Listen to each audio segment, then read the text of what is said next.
Hello? Hello, we're back. I am experiencing some frame rate issues though, so we'll see how this show goes tonight.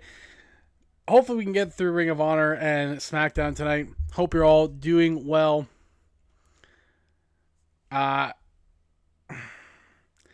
Joe Hendry, I'm not responding to some of your tweets and all that about my abilities. I'll see you at the chamber. That's all I gotta say. I'll see you on Wednesday at the chamber. And then I'll never have to see you or mention you or anything ever again. And it'll be glorious. But we have more important things to get to. Ring of Honor, SmackDown, the final shows before the PLE event, the Chamber. The final stretch towards WrestleMania. Let's get into it. As the number one contenders, Hacksaw Jim Duggan and Kerry Von Erich, who have been unbeaten as a tag team, take on the champions for the titles, the Great Muta and Pentagon, to kick us off here tonight. Let's go.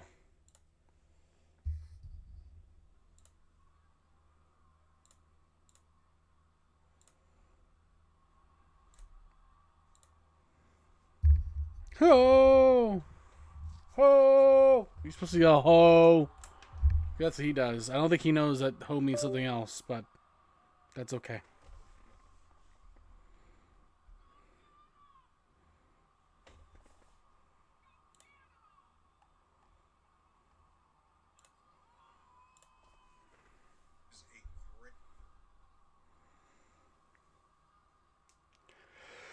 Do, do, do.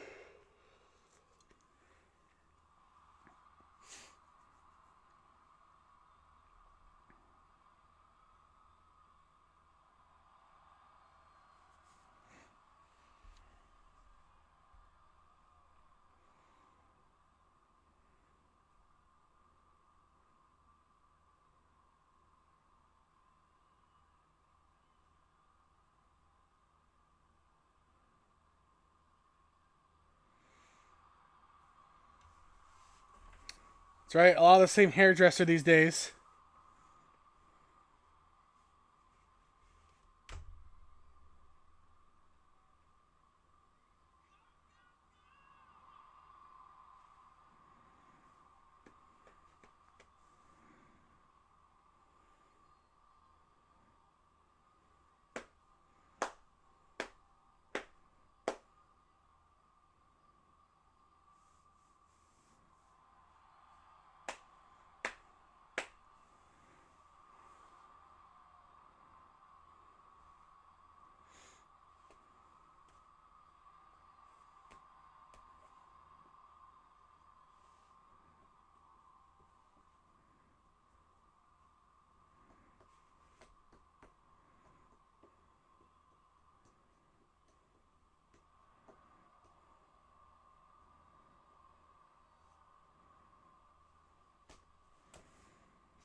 Do do do do do do.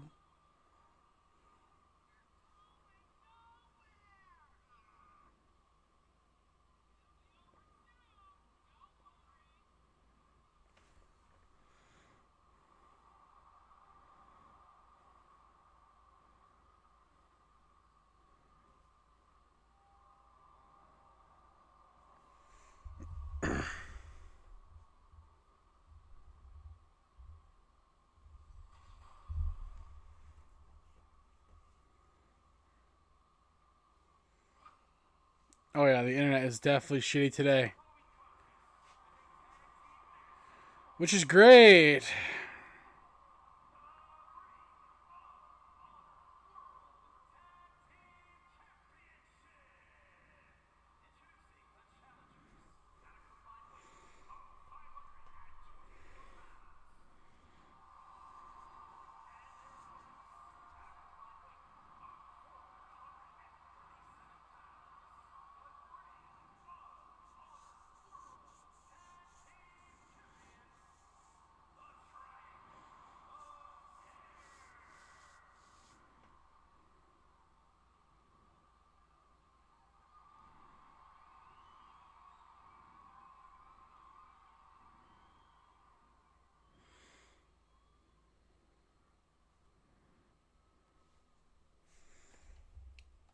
The Triangle of Terror. With, of course, Pentagon and Muda. Taking on Hacksaw, Jim Duggan, and Kerry Von Erich for the tag team titles.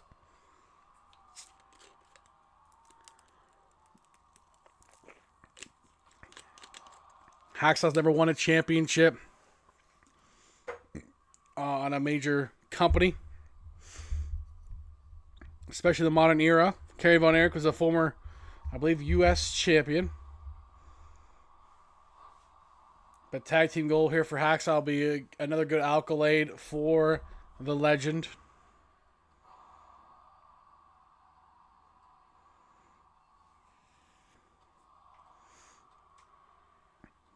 But Muda and Pentagon, since win the titles, have held it with an iron grip, retaining several times this season.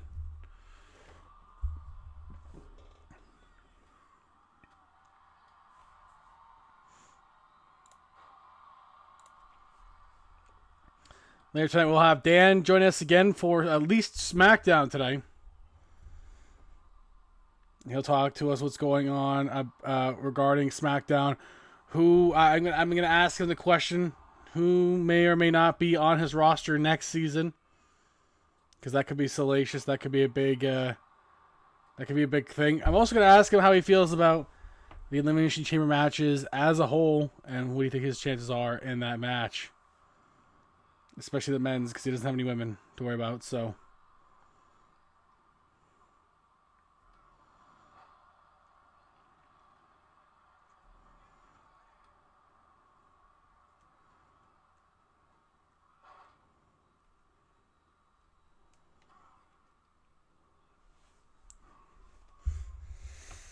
Hacksaw and Kerry Von Erich doing a good job trying to keep Muda isolated away from Pentagon.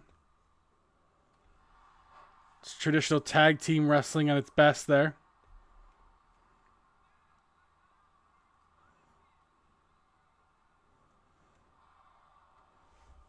But Muda and Pentagon have been a scary good team this season, so don't count them out at all. Obviously, they're the champs for a reason, too. They've beaten some legitimate tag teams.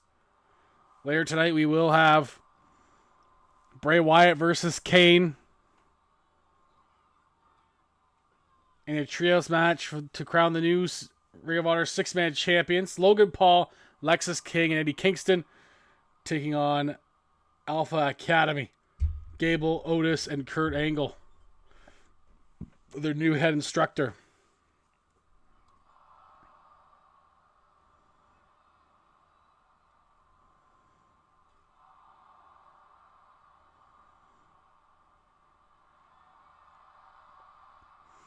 Muda, the great kick on Hacksaw.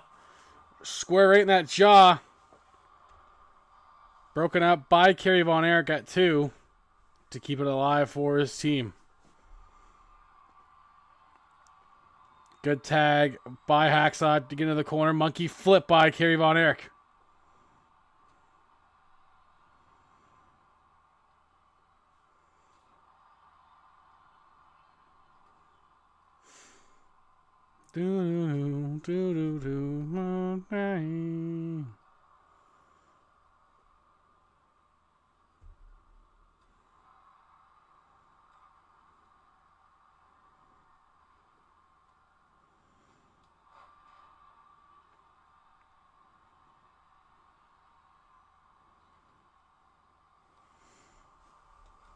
Muda. Those quick strikes, that quick comeback on Kerry Von Erich. Working on those legs now.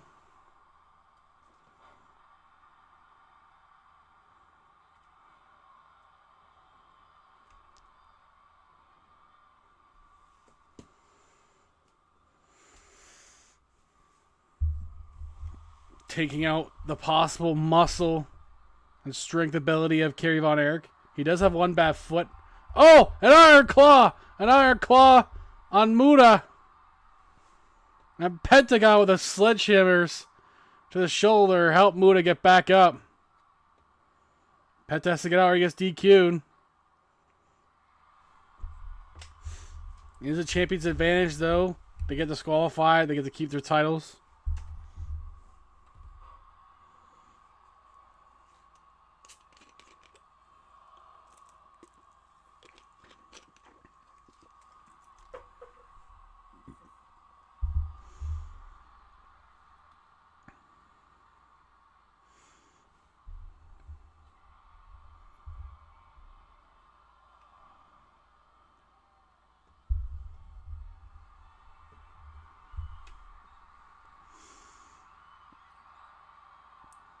Now Pentagon and Muta starting to roll. Trying to keep Kerry Von Erich in their corner, but Von Erich picks him up. Has him where he believes where he wants him. Wearing up Pentagon in the corner, neutral spot. Pentagon counters. Pentagon. Oh, boom! Great backbreaker by Pentagon, broken up by Hacksaw Jim Duggan to keep his team alive in this solid opener for Ring of Honor tonight. Into the pin. Ref wasn't paying attention, I don't think. So may have cost a few seconds. Kick out by Kerry Von Erich. That few seconds delay by the ref may have cost the titles for Pentagon. We'll see how that works.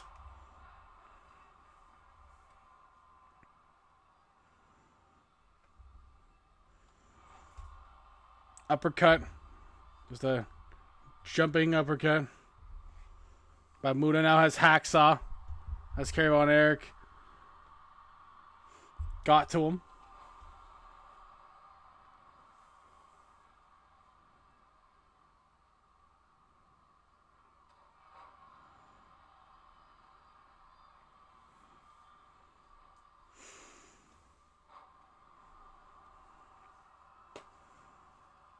You have to wonder what the plan is here. Go for the elbow.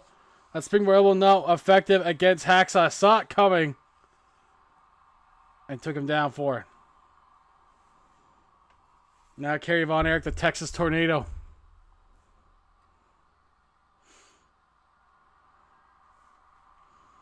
Picking him back up. Spinning fist into the pin. Broken up by Pentagon.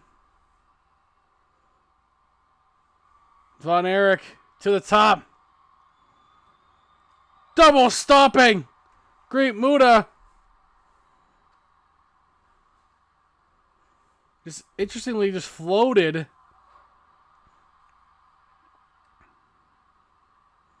Great athleticism there, just floating across to hit him with that double stomp.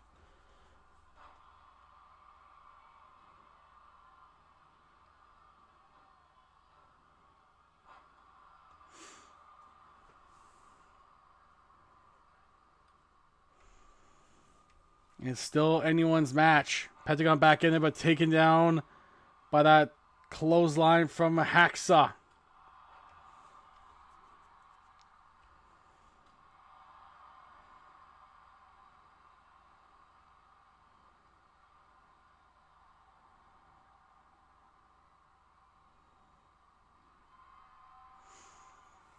Now the 10 beats from the Bowdrum.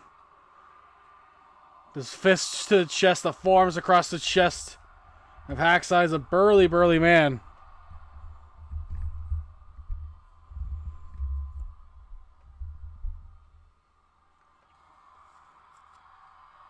And to the other side, to Kerry Von Erich now.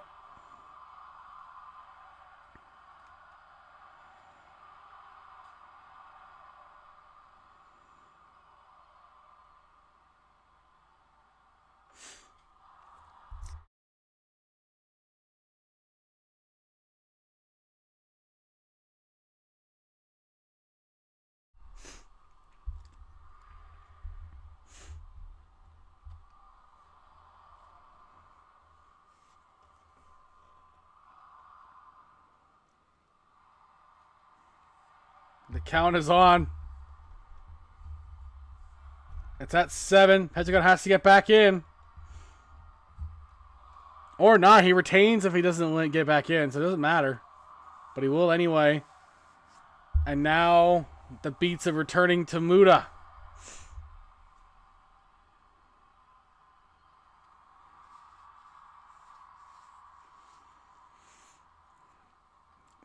Oh, what a clothesline. Almost like a clothesline from hell. Kick up by Pentagon at 2 and a bit there. And he'll get that tag that he needs. Oh! God, that kick from Muda, but it's broken up by Kerry Von Erich. It's becoming a mess in there. Ref, get them out. He does.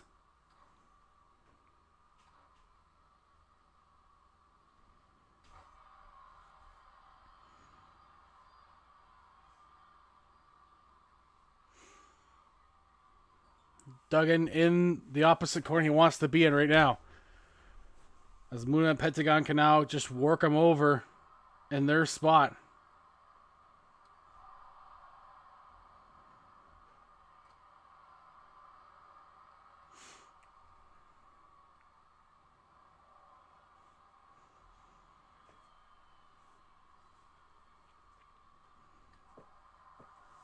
Continue the double team as Pentagon gets back in.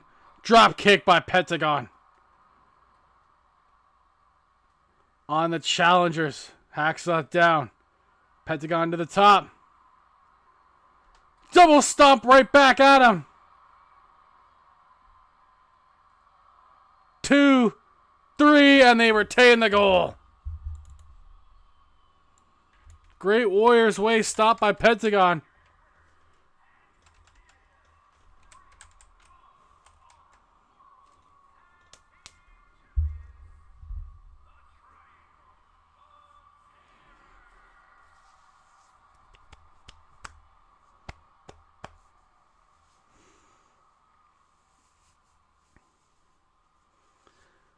Pentagon showing why he has zero miedo. As he and Muda have been a great team together.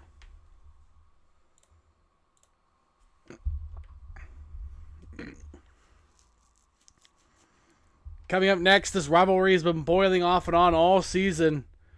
And it comes ahead again tonight. Harper and Rowan taking on Joe Gacy and Uncle Howdy. The old guard and the new guard of the Wyatt family.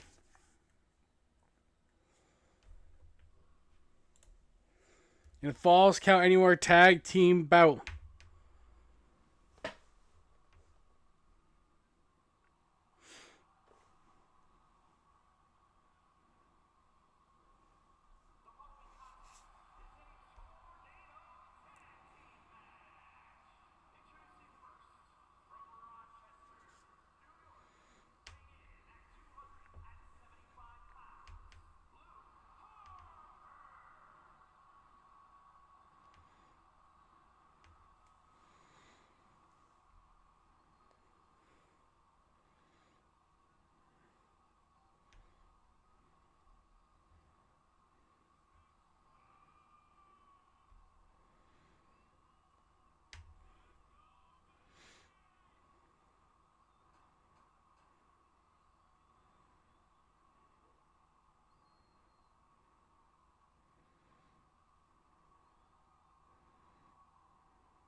Do do in my head. And I have Zombie stuck in my head.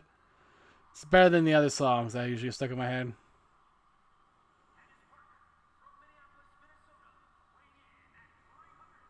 Maybe not better, but just different.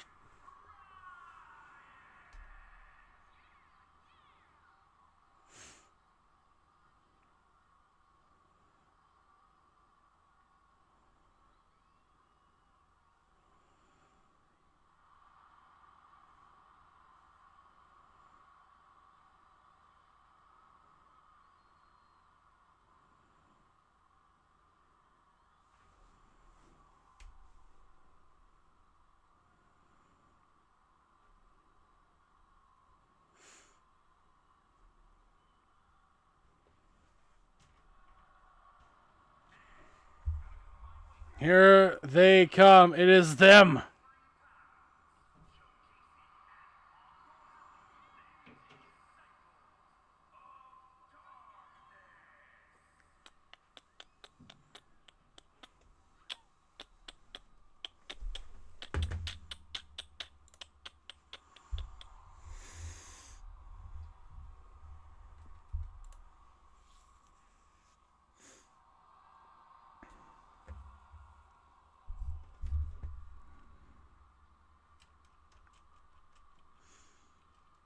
Here we go. Falls Count Anywhere tag team match.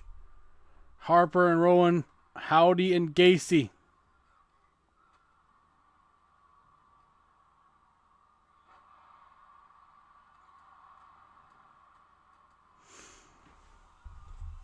It's going to be a bit of a bloodbath here, I would imagine. These four men do not like each other whatsoever. Harper and Rowan feel like they're replaced by Gacy and Howdy.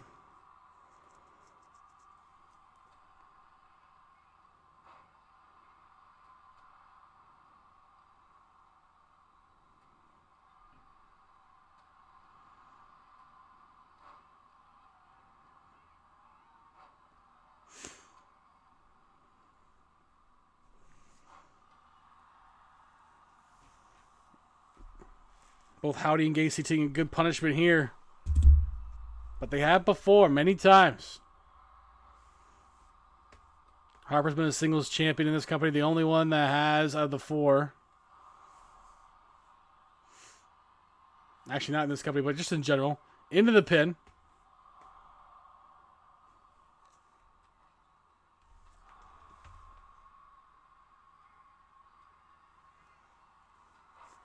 I hear something. It's weird. It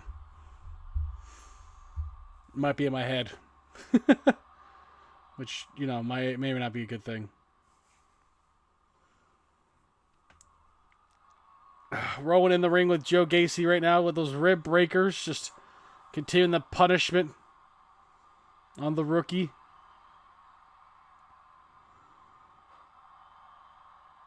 He was taken in and adopted by the Wyatt Ways.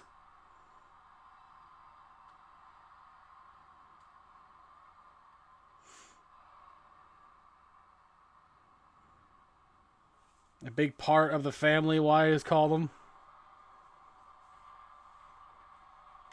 Again, that must rub Harper and Rowan the wrong way. I know it would for me.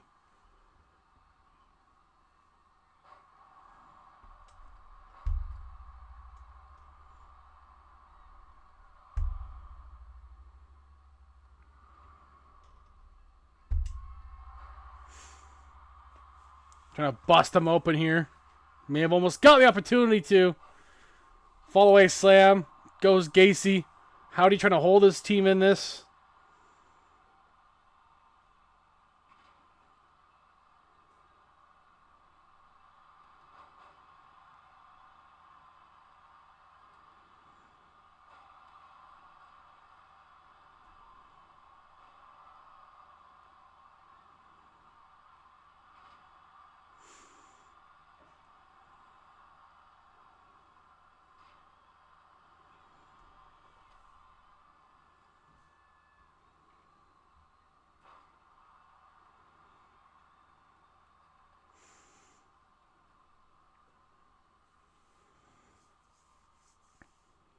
The fall can happen anywhere, as it is Falls Count Anywhere, so the ref has to keep a keen eye out. Right now, Rowan is looking bad. And Harper getting punished too now. Harper and Rowan continuing to fight on, breaking up that pinfall before it could start. To save his brother.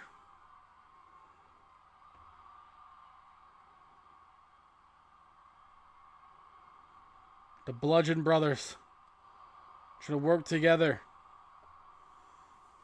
to take out an old friend's new acquaintances, a new family.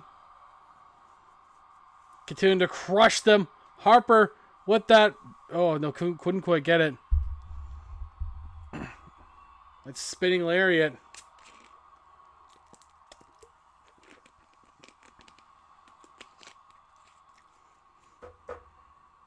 Has Gacy in the ring.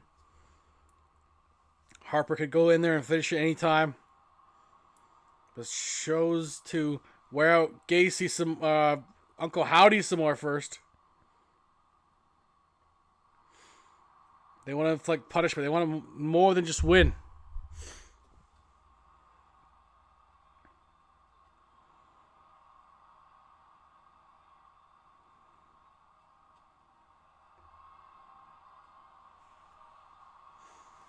That submission hold on Rowan right now.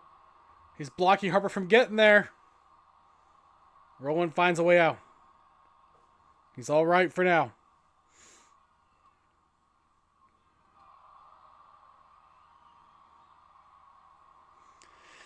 Oh, into the pin.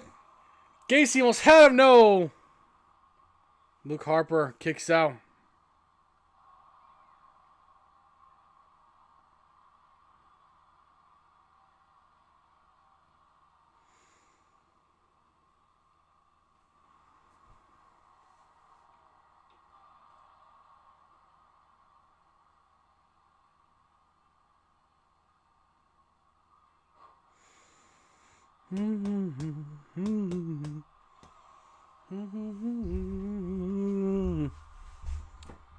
Gacy and Rowan in the ring. Rowan with a good clubbing blow there. Beating in the face of Howdy. This match should have happened several times, but there's injuries that are preventing it from happening. To several of the parties involved. Howdy, Rowan and Harper have all been injured this season. I think Joe Gacy has even too.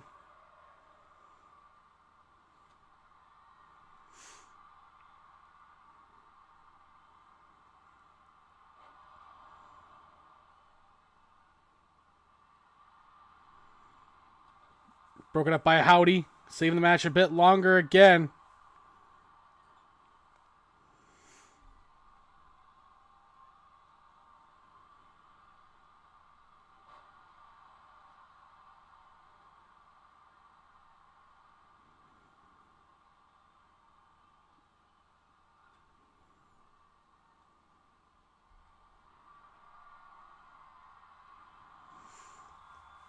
Rowan in there with Howdy. Good shoulder tackle there. Harper with a pin. Ref doesn't notice it though. Took too long to notice it. And it was fine. Harper and Rowan get the win. That discus lariat gets the win for Harper and Rowan. Who were supposed to be in the tag team World Cup, but due to an injury to Rowan, they had to withdraw.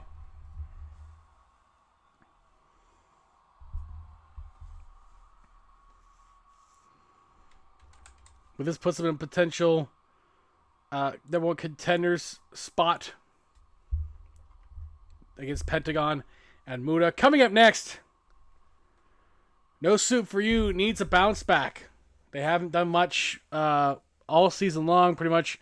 Nebby won a championship in her only win this season and then immediately lost it. They need to get back on the winning trail or they're on the bubble from being possibly released, as the rumors go. So they have a team that they have to face and win tonight to get back on the winning track. They take on the enhancement group of Maxine Dupree and Indy Hartwell.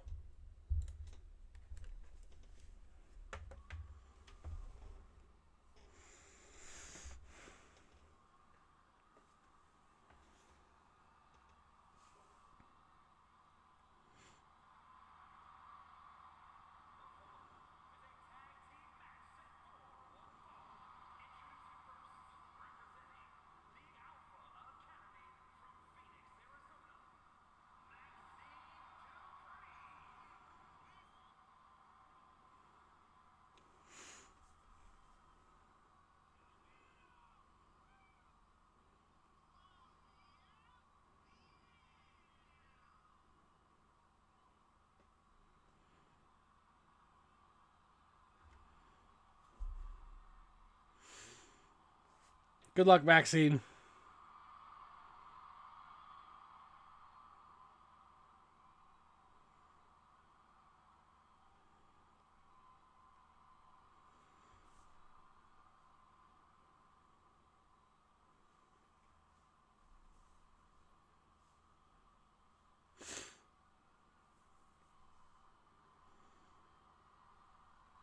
Teaming up with Indy Hartwell. Someone else hasn't really able to find her footing at all in CWF ever. But she has getting more appearances as a jobber than just sitting in the free agency waiting to get signed. So at least she's getting appearances. She never really did before.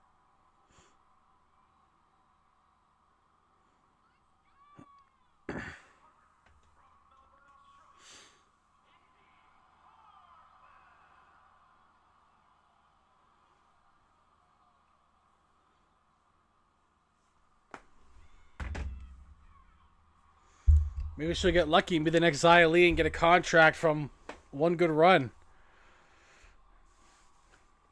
And Xia Li's been at least seen on the network since, so it's a step in the right direction.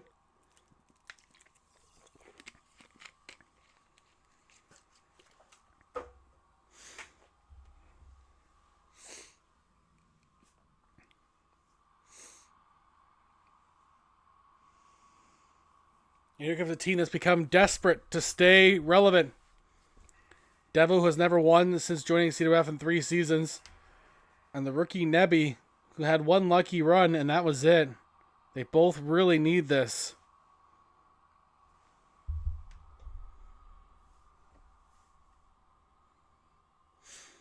Devil's only wins this season came from a Women's World Cup months ago.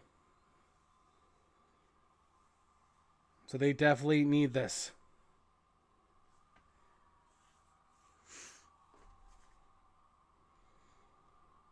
But we've seen it happen with Fallon Henley as well. A couple good wins can get you in the good graces of getting contracts. Fallon's had some matches on AEW because of her ability to get some wins when she needed to.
Zombie.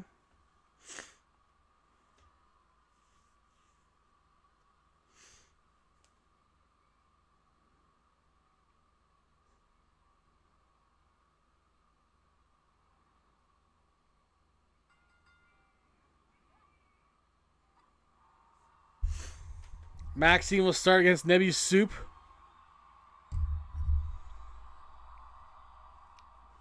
Maxine's also pretty much a rookie as well. It's her first season. She's still in training. And I imagine by the time season 5 rolls around, we'll have a more established, ready to go Maxine. But for now, she's still a couple seasons out, in my estimation. Oh, maybe that splash! Especially if she uses a splash right away on Maxine. And tags a Devil who can pour in those punches.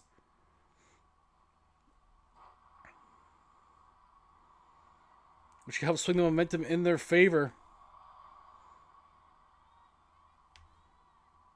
A quick pinfall attempt. Maxine did get up, but she's not looking great right now.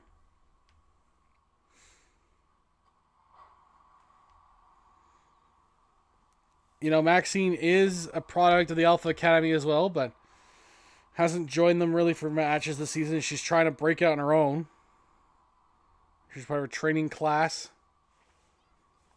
Devil getting in the face of Indy Hartwell. Maxine taking advantage. First bit of offense coming for Maxine here. Arm drag. It's a classic wrestling move.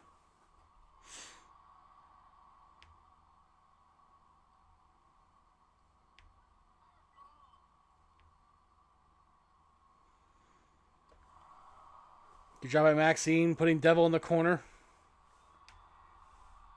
Maxine. Oh, good move. Good roll-up move. Couldn't hold it for the pin, though. But we'll tag in Indy Hartwell. Who'll make her first appearance in this match. Nebby in there as well. Both missing their spots.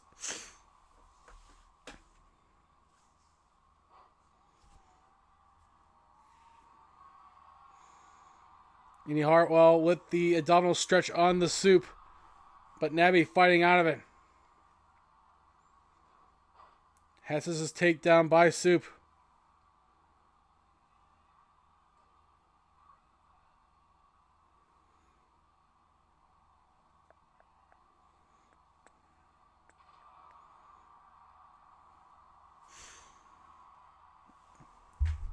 Good tag teaming from Devil and Nebby. Keep each other fresh. Devil off that second rope. Good kick. Beautiful disaster kick on Hartwell, but Hartwell's right back up and ready. Spine buster by Hartwell. We'll have to use her power advantage in this match if she can.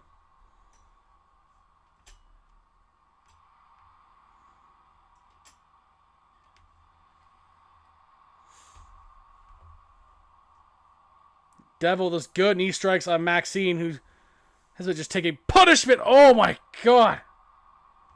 That yeet kind of knee there. Jeez. Kick up by Maxine.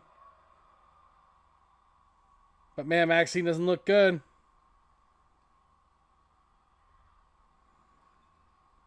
Right to the Soup corner. Devil with a nice disaster kick again. And Maxine doesn't know where she is. Devil that headbutt to the shoulder.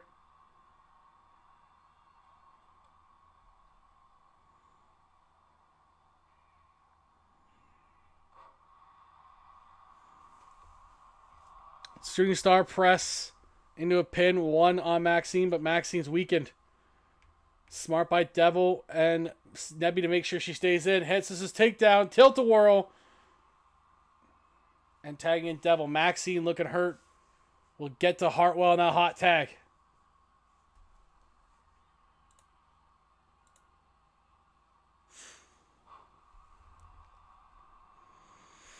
Good reverse DDT by Hartwell on Devil.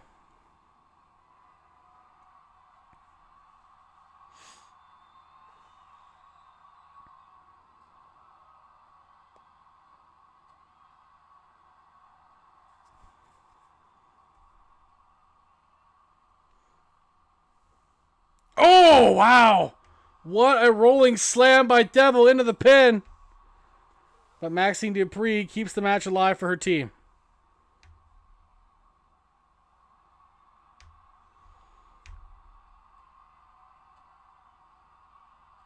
Boom. Hell spike. Boom. Hartwell's down. And they get the win. Exactly what No Soup for You needed to do. Good win for them.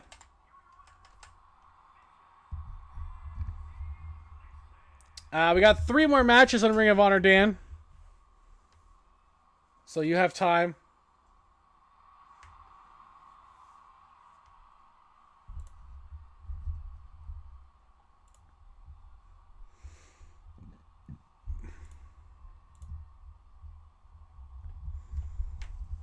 No Soup for You needed that win. Big time. They haven't won in months. And they finally get one here. Of course, when Dan does the jobber thing, it doesn't work out for him. But when ROH does, it works.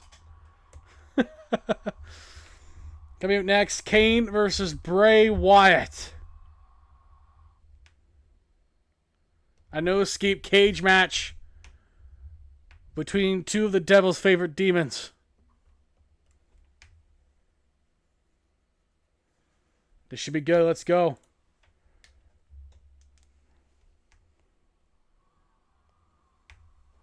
Great. I'll let you know when Ring of Honor's done, so I know when you're ready to go. Because I know you have something to tell us about Cody Rhodes.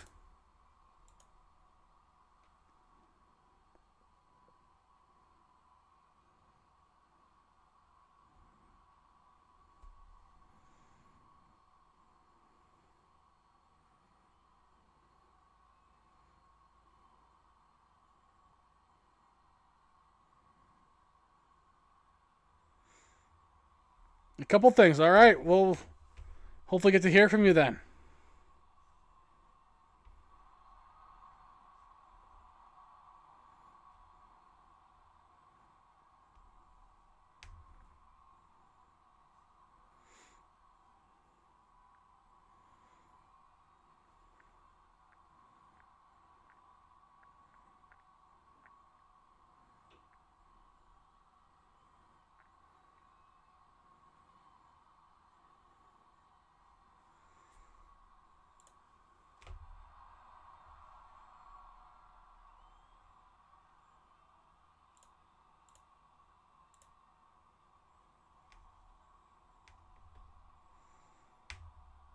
All right, no problem.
It's ominous as people wait for Wyatt.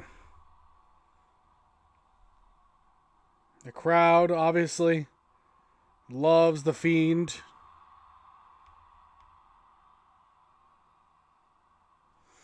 But of course, Bray Wyatt himself, who was here tonight,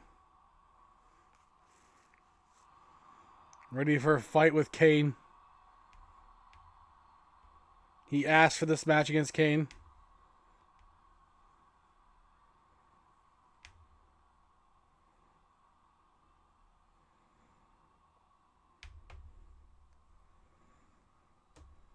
His brothers failed earlier to get it done against Harper and Rowan. So Wyatt does have some pressure to get it done against Kane.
Kane right off the bat gets clobbered from a splash from Wyatt, the forearm. The only way to win this match is pinfall or submission. There's no getting out of this cage.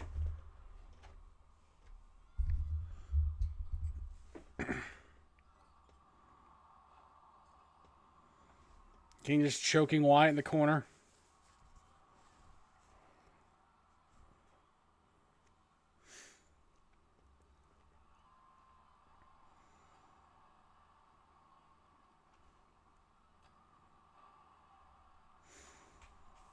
Right in the lower back of Wyatt with those elbows.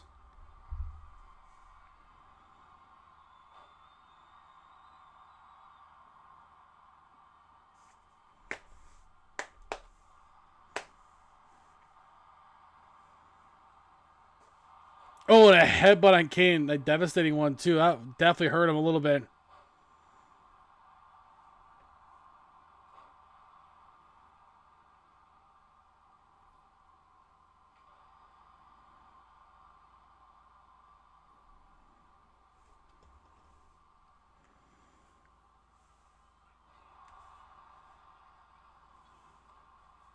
Now Wyatt's all over Kane. Start off as just Kane. Sleeper hole on Kane now.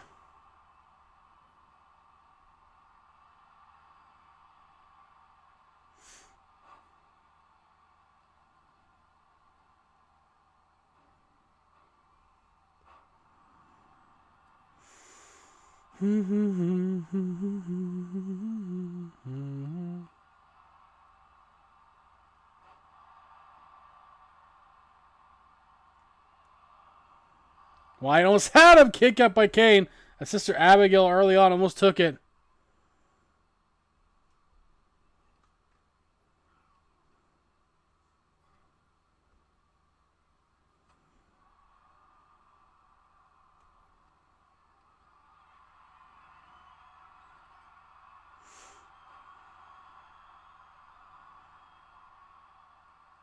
Now Kane with a pin on Wyatt. Kick out at 1. That was a delayed pin.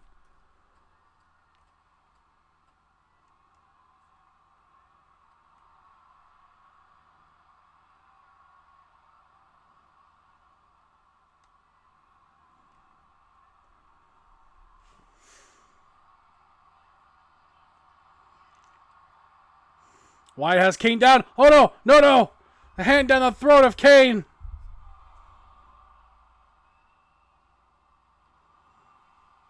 That mandible claw. Kick out by Kane.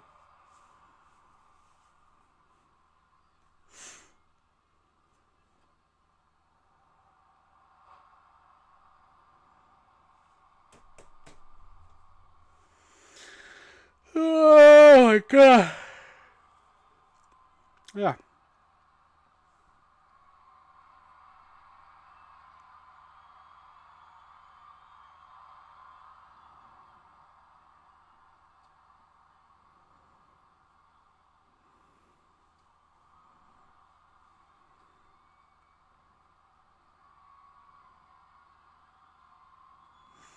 Blocking that choke slam from Kane. Good job by Wyatt. But Kane going for that abdominal stretch instead.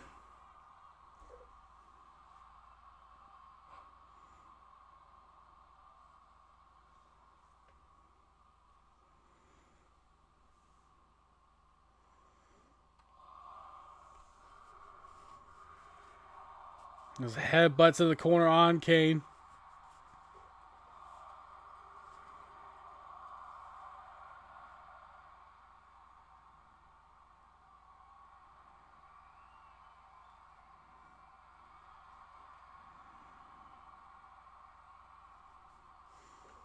And Wyatt takes him out. Wyatt takes him out. That mandible claw again. Kane's down.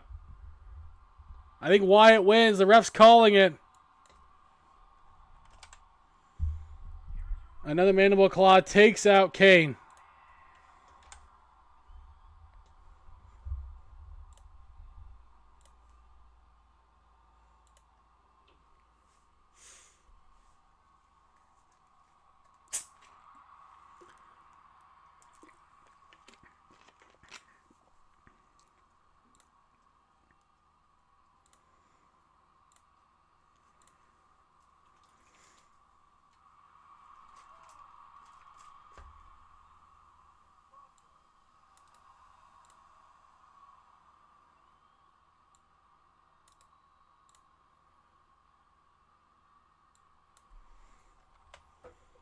Do do do do do. Stuck in my head now.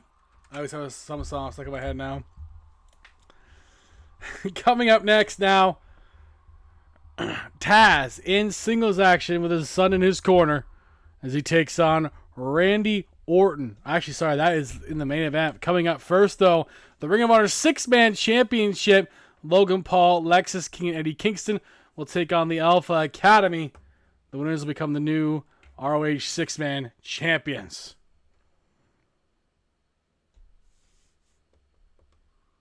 As the previous champions had to lose their championship due to an injury that take them out for the rest of the season.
Shush, please.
Crowd doesn't seem to be a fan of Kurt still. After all this time.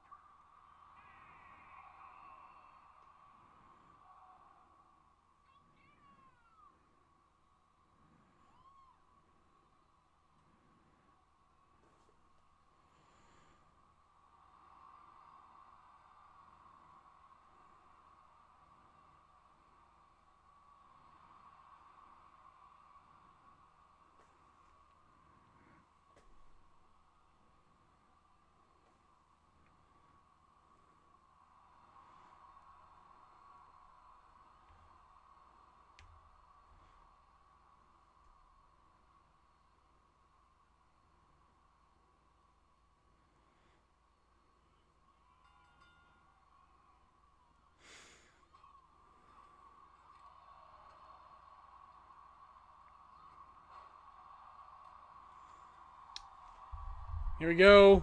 Trios match for the Ring of Honor 6-man titles.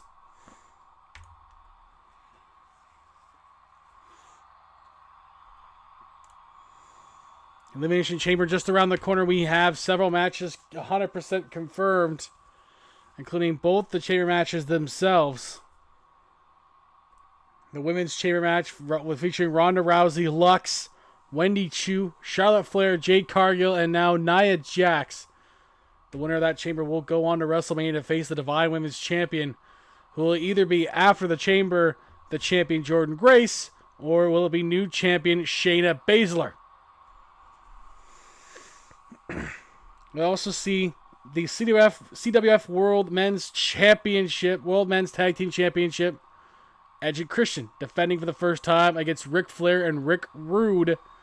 And the winner of that will be guaranteed a spot WrestleMania to face Team Winning, who won the opportunity to go to WrestleMania automatically at the World Cup when they became the World Cup champions. We also see Rey Mysterio versus Sin Cara happen one more time in a casket match.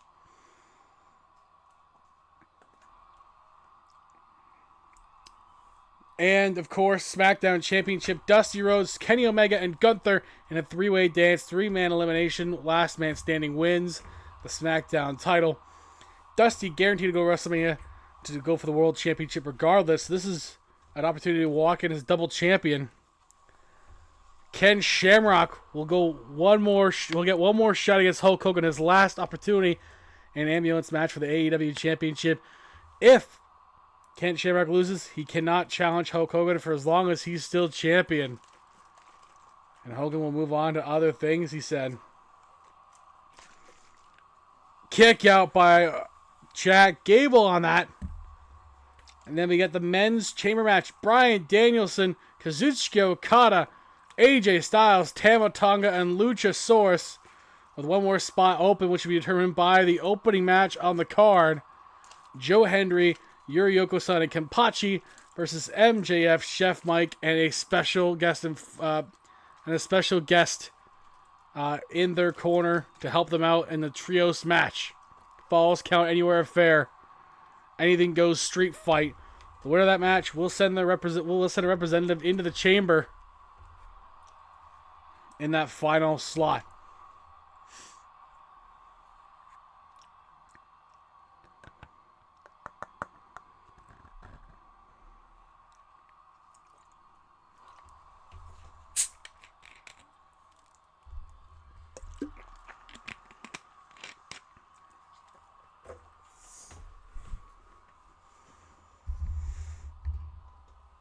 Logan Paul crashing right into Otis, almost tripping on the top rope. Which team will become the new six-man champions? It's been fast and furious between Alpha Academy and the Boys Club, featuring Eddie Kingston as their partner temporarily. But if he wins the championship with them, I guess he'll stay around for a while. Into the pin on Kurt Angle is Eddie Kingston. Kick out by Angle.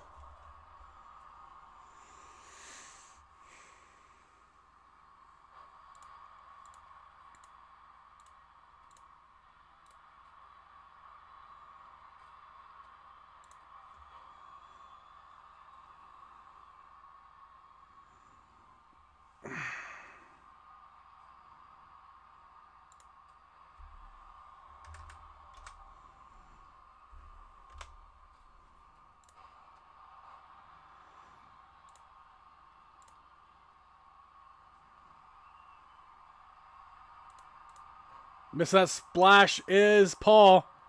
Giving Kurt Angle the opening he needs here. Kurt Angle takes him down. Ankle picks into the ankle lock. Ankle lock on Logan Paul. But there's Lexus King to punch Angle in the face to break it up.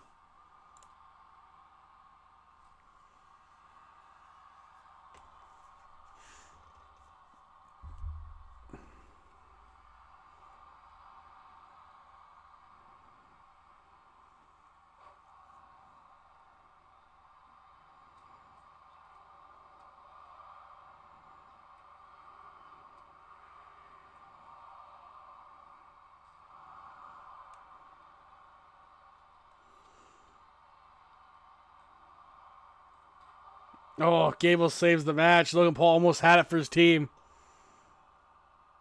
But that's a 3-on-1 with Gable in there. Gut wrench suplex on Gable.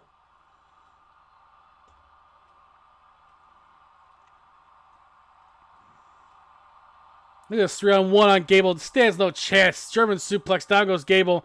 Logan Paul missing that springboard lariat as Angle sidestepped it.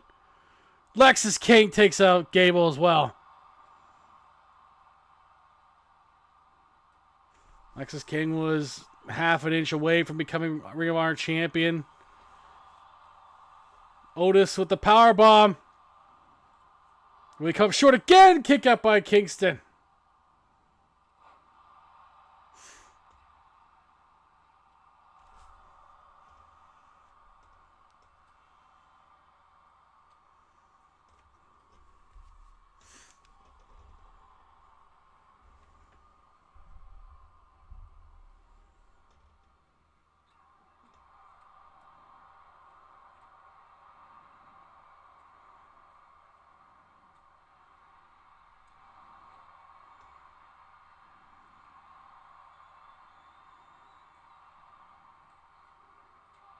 Oh, Angle kicked out.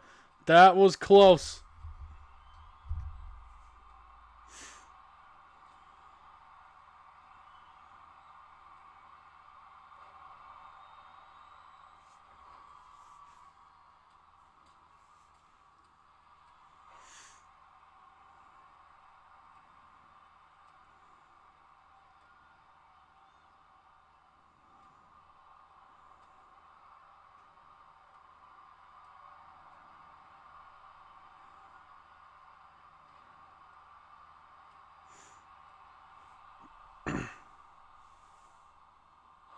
Angle lock on Kingston. Ankle lock on Kingston.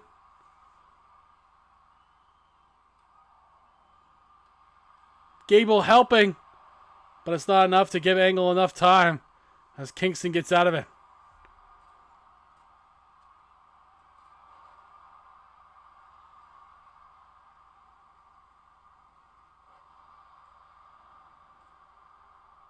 Boom! Just like that. Lexus King, Logan Paul, and Eddie Kingston are the new six-man champions. Thanks to the Kingmaker into the pin by Lexus King.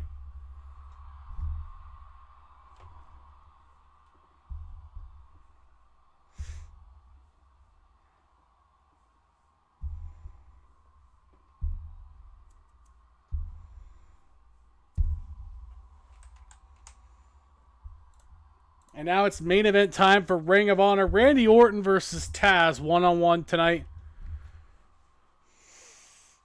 With Hook in Taz's corner. Let's see how this goes tonight. Should be a fun little match to end Ring of Honor tonight. Taz, Randy Orton. I believe this is the first time ever. So this is going to be good.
Orton and Taz in a brawl immediately. Obviously, Orton doesn't take a guy like Taz lightly. And takes it right to him. Into a submission right away to a reverse Boston Crab.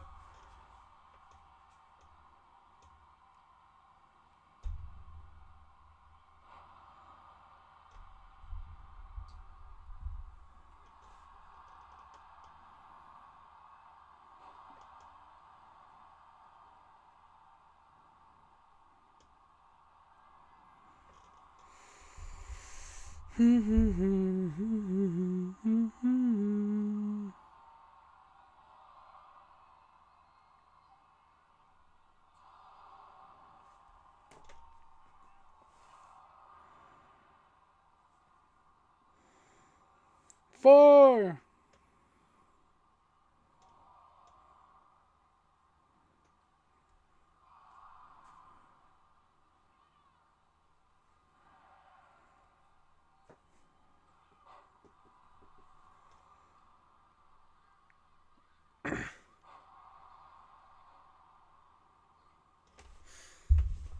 Orton hasn't been seen much on the show in a while, so he's looking to get back here in Ring of Honor and do some damage here.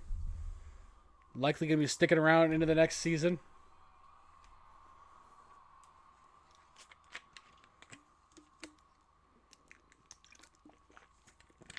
Oh, God. Just drops Orton straight in his back. Back kick out by Orton.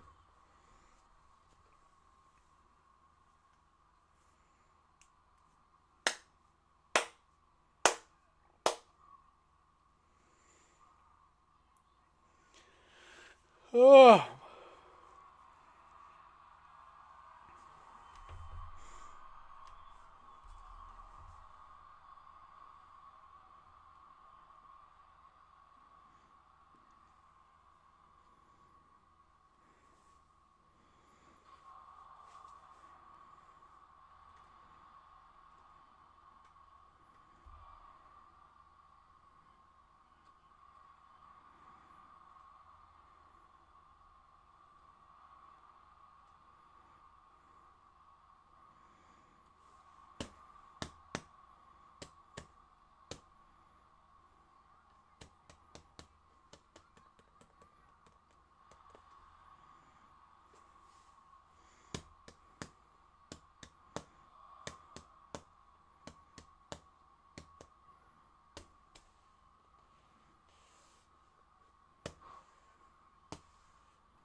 Orton, I believe, is a 13-time World Champion.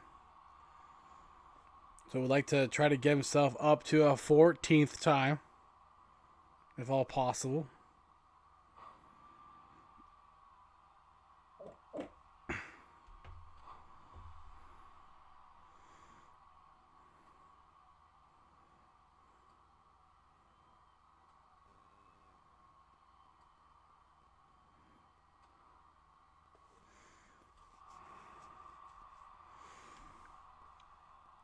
Orton with the opportunity, kick out by Taz.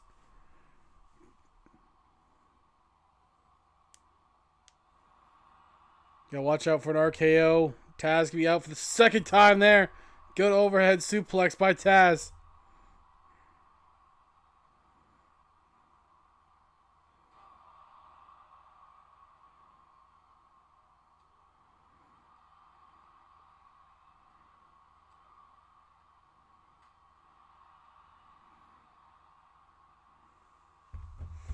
So a neck breaker on Taz by Orton. Orton obviously targeting that bad and compromised neck of Taz. And Taz been doing the same to the back and shoulders of Orton.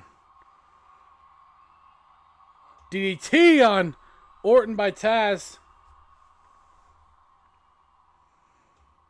Wrenching that neck even more.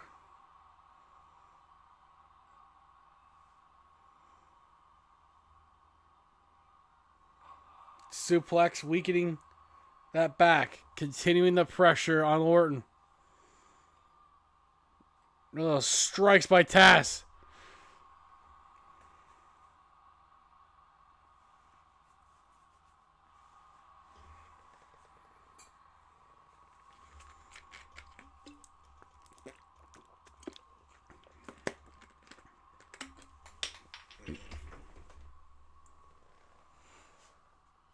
Oh.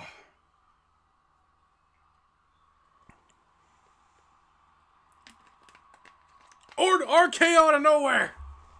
RKO Taz is down. Ref took a jog before the pin. Kick out by Taz, and that gave Taz time.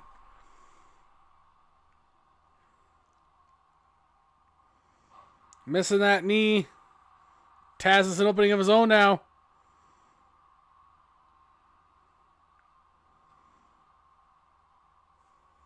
That chop and now the knees again. Counter Hajime! Taz mission! On Orton.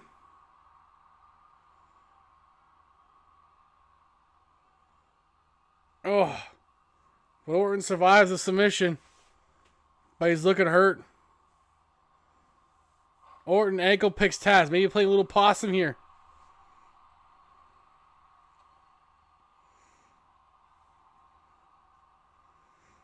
Stomping on the chest and face of Taz.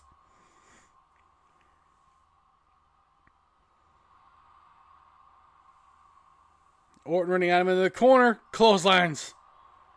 Right in the throat of Taz. Wrenching that leg.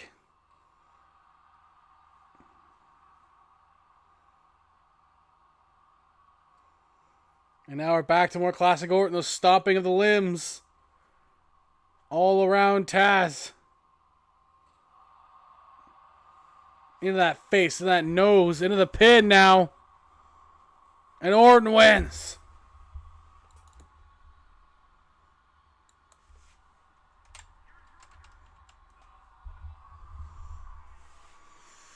And that is it for our Ring of Honor show.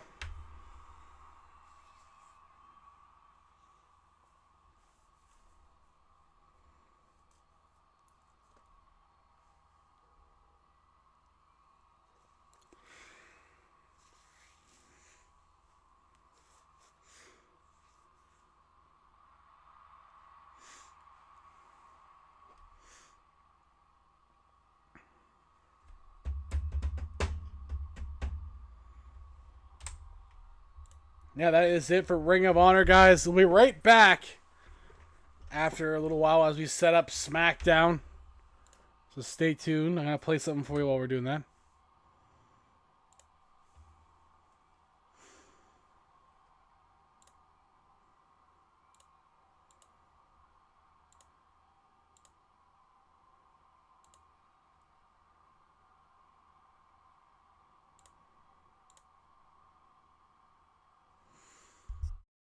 Babyface.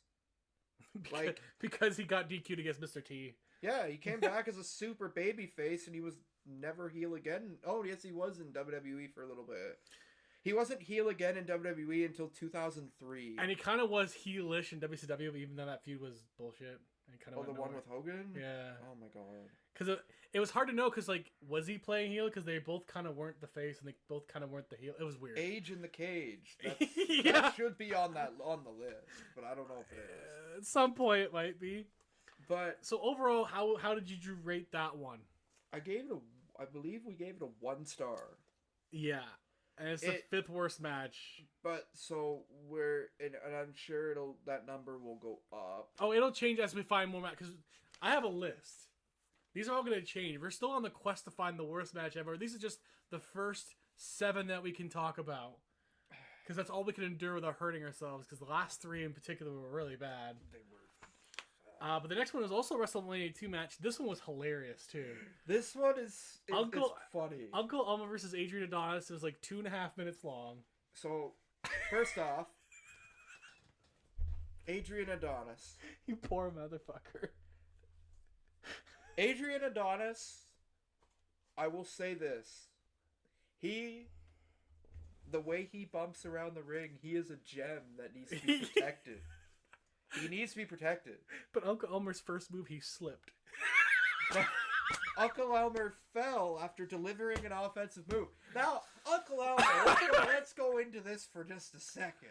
Uncle Elmer is like a local farm boy. No. He's Henry O. Godwin. Oh, no, not Henry O. Godwin. Phineas Godwin. But older. But 20 years older. 100 pounds bigger. and way more and clumsy. with a beard.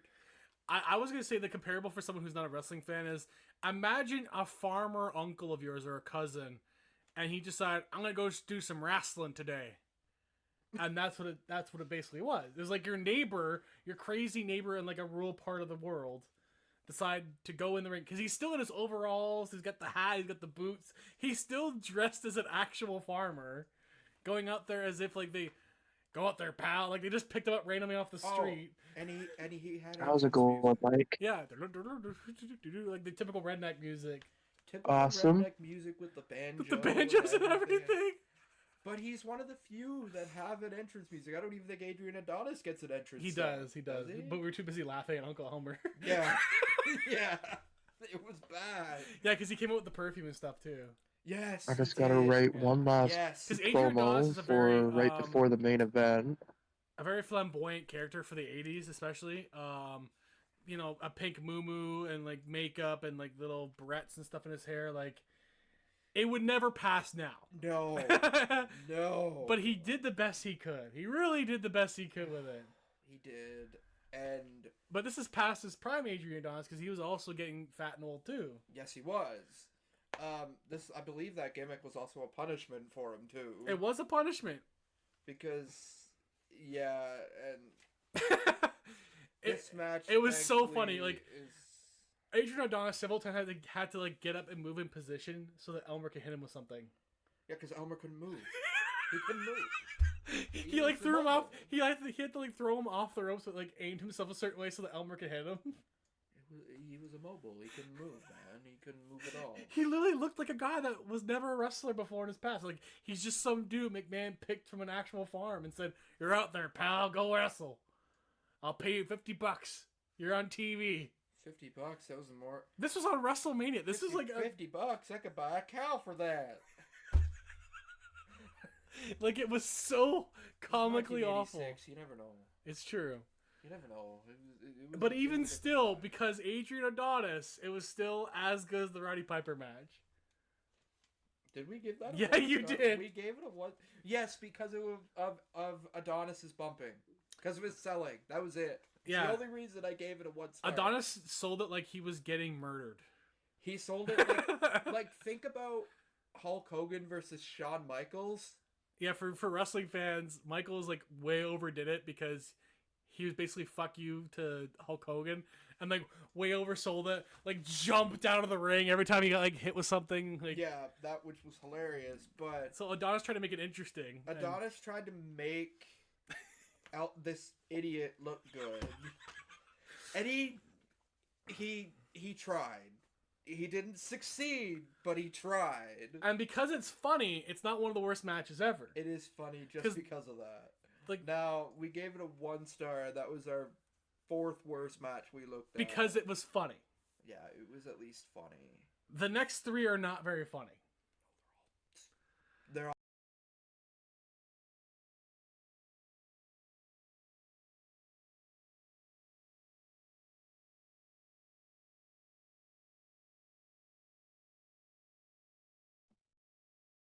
Only a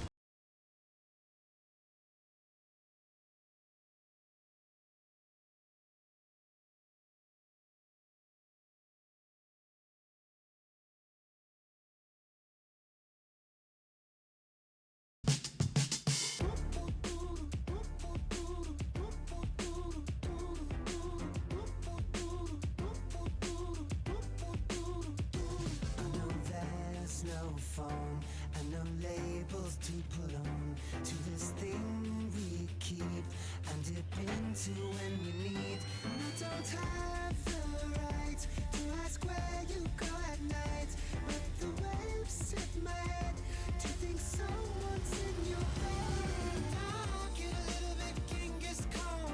I don't want you to get it on with nobody else but me. With nobody else but me. I get a little bit Genghis Khan. Don't want you to get it on with nobody else but me. With nobody else but me.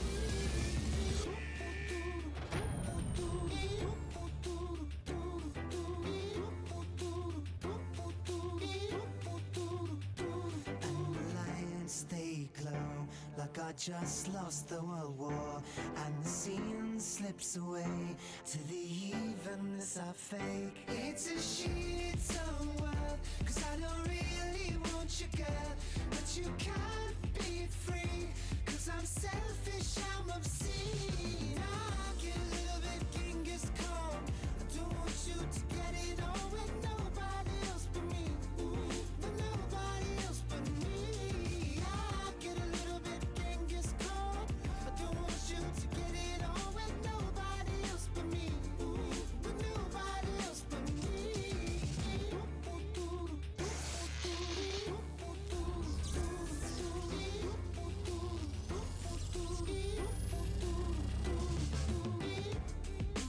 I wanna make up my mind, but I don't know myself. No, I don't know myself. I wanna make up my mind, but I don't know myself. No, I don't know myself. I wanna make up my mind, but I don't know myself. No, I don't know myself. I get a little bit Genghis Khan. I don't want you to get it on with nobody else but me. But nobody else but me. I get a little bit Genghis Khan. I don't want you to get it on with nobody else but me. But nobody else but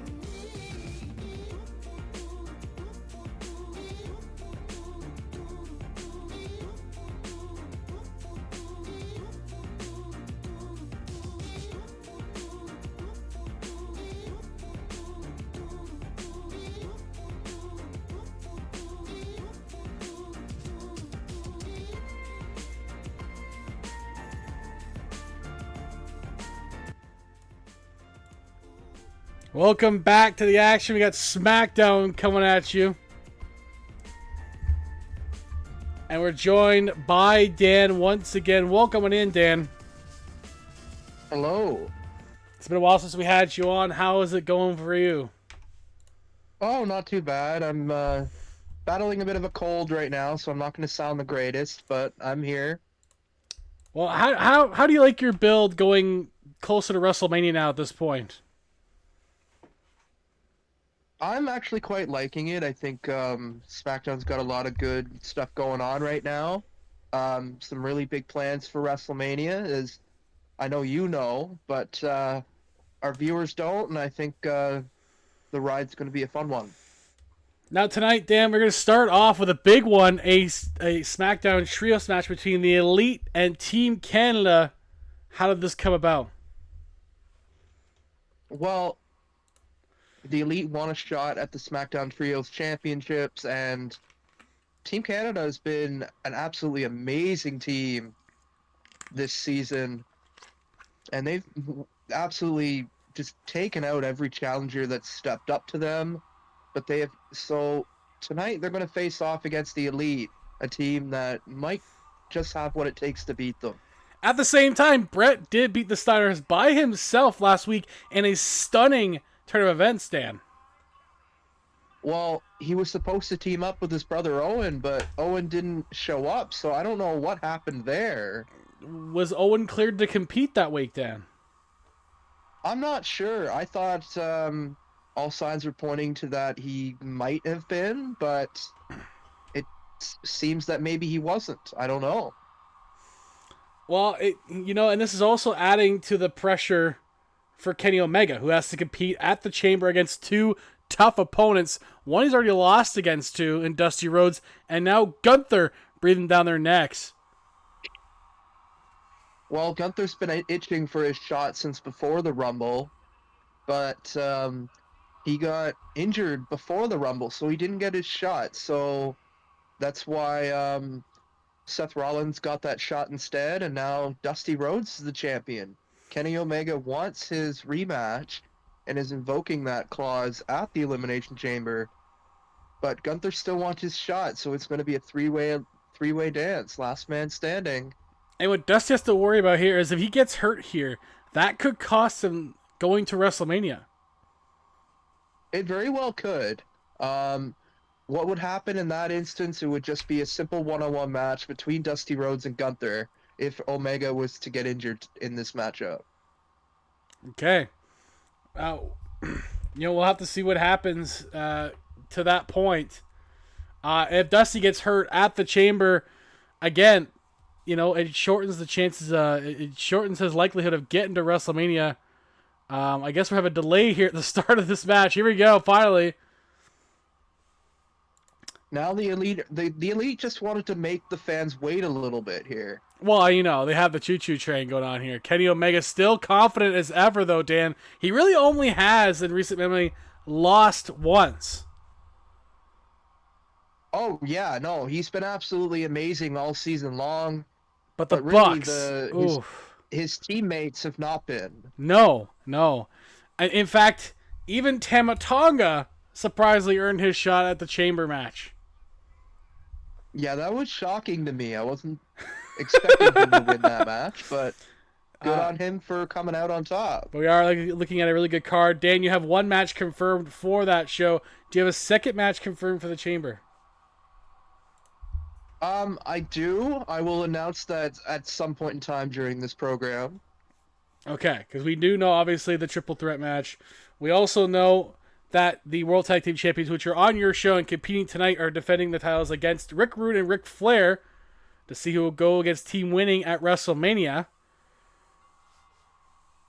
That'll be good. I think that'll be an excellent match. And as we said, Tama Tonga will represent SmackDown in the Chamber match. We'll also see Luchasaurus, AJ Styles, Bryan Danielson, Kazuchika Okada, and one more person will enter the Chamber.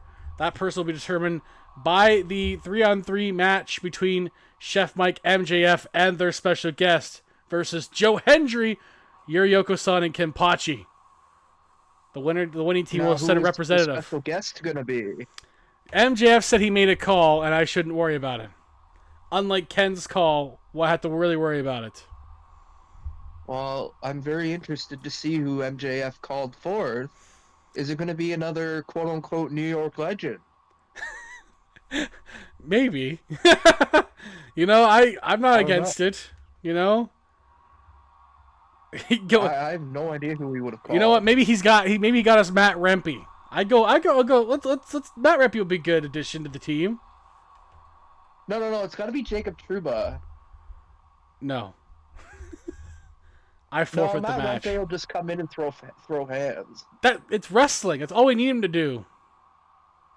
Yeah, he doesn't need to do anything else. We don't need someone to do a can opener on people. We need someone to throw fists. Well, I don't know. I mean, if you put Jacob Trouba in there, he'll go right for the knees. Oh my god.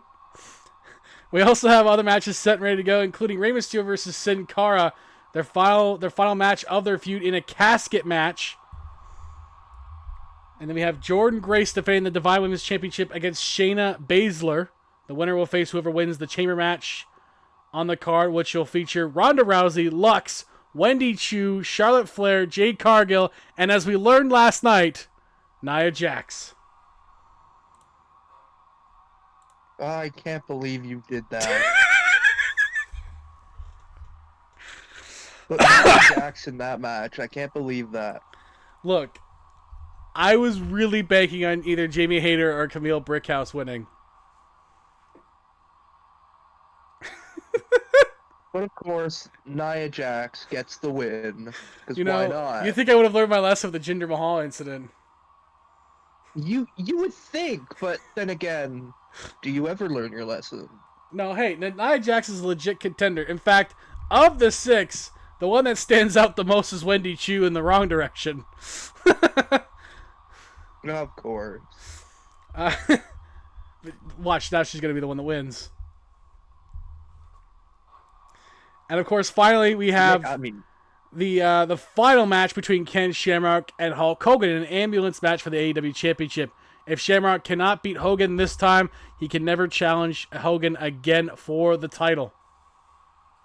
But now, a caveat to that is that ambulance matches are purely one-on-one, so that's right. Hogan won't have any of his NWO members at ringside with him. Hogan has had Ken Shamrock's number in the last 2 matches. So I don't think he's too concerned, Dan, to be honest.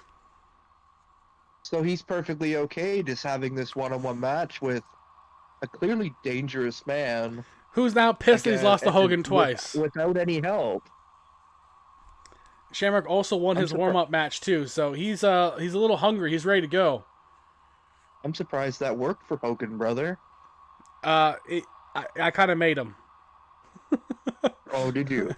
I had to make him get involved. He had to participate whether he liked it or not. And the other thing, Armbar on Sammy. No. and there's tensions rising too within that group because Macho Man Randy Savage last week was thrown out of the locker room. This week, Macho Man said he wanted to win his match tonight. He wanted to win his match to earn himself back in the fold, and he beat Samoa Joe, who's on CM Punk's team. Hopefully, he gets himself back on there. But SmackDown tonight, Dan, you got some interesting things going on here tonight. What else do we have tonight after this match? Oh, I've got a lot going on tonight, Mike. And I will tell you. Well, obviously tonight we're already seeing the Team Canada versus the Elite matchup. Excellent starter. We're going to see Edge and Christian, the CWF World Tag Team Champions, take on the Judgment Day at the team of Damian Priest and Finn Balor. I'm wondering if Dominic Mysterio will be much of a factor on the outside of the ring. I'm not sure. We will also see an appearance from the CWF World Champion, Jon Moxley, as he accompanies the other 2/3 of the CWF Trios Champions, Seth Rollins and Roman Reigns. They'll face off against the BCC, the team of the British Bulldog and Wade Barrett. I'm wondering again if will William Regal be much of a factor, or will Jon Moxley neutralize him in a way? I'm noticing a lot of gold on your show. You're starting to look like AEW Dynamite every week. Sorry? I'm noticing a lot of gold in your show. It's starting to look like AEW Dynamite in real life. Well, it's not my fault I won all those floating titles. Well, one of them is my fault, to be fair. Yes. Well, you think it's my fault. I called it down the middle. Well, my semi-main event match is kind of more of a... I'm not going to lie. It was just to kind of get both these guys on the card, but it's an Extreme Rules match between Shawn Michaels and Rob Van Dam of the Dragons of Destiny. And the main event will see the CWF X Division champion take on the CWF World Champion in a champion versus champion, but it's non-title. And MJF and Jon Moxley will fight in that one. And we will also hear from Cody Rhodes later on tonight. Is he going to address who he thinks has been attacking him and spooking him? I think so. He will make an appearance tonight, and we will find out what will happen at the Elimination Chamber. I believe Cody Rhodes will be a part of that, so we will find out.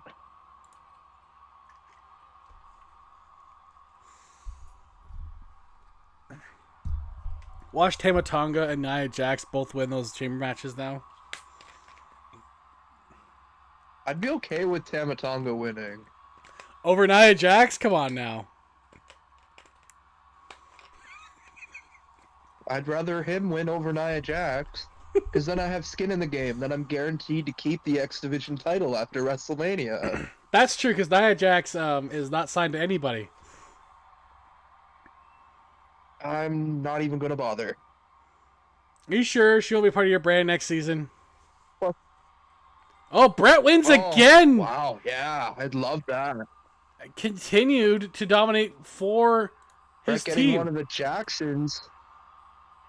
Once again, the Jacksons cost their team So the Team win. Canada wins again. I don't think they're losing this season, I'm not Dan. sure. I'm wondering what's going to happen here. Team Canada reigning supreme. There was a bit of tension in the group when Owen Hart was added to the mix. But now Owen Hart seems to be these guys still gone. teaming up and still doing very well. Owen Hart doesn't seem to be with the BCC either, Dan. I don't know where he's been. I don't know where he's been. He seems to have been taking... You seem to have a lot bit of of a disappearing hiatus. people on your roster. We still haven't heard from Taker since the beginning of the season. I know, he hasn't been around since before Rest in Peace. Still don't know where that You're man just paying is. guys to sit at home. Are you Time Warner?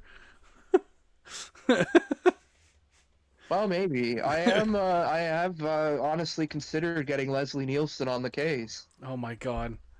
I think you're better off getting Danhausen on the case. That would be hilarious. Is Danhausen That would be trying to awesome. investigate it?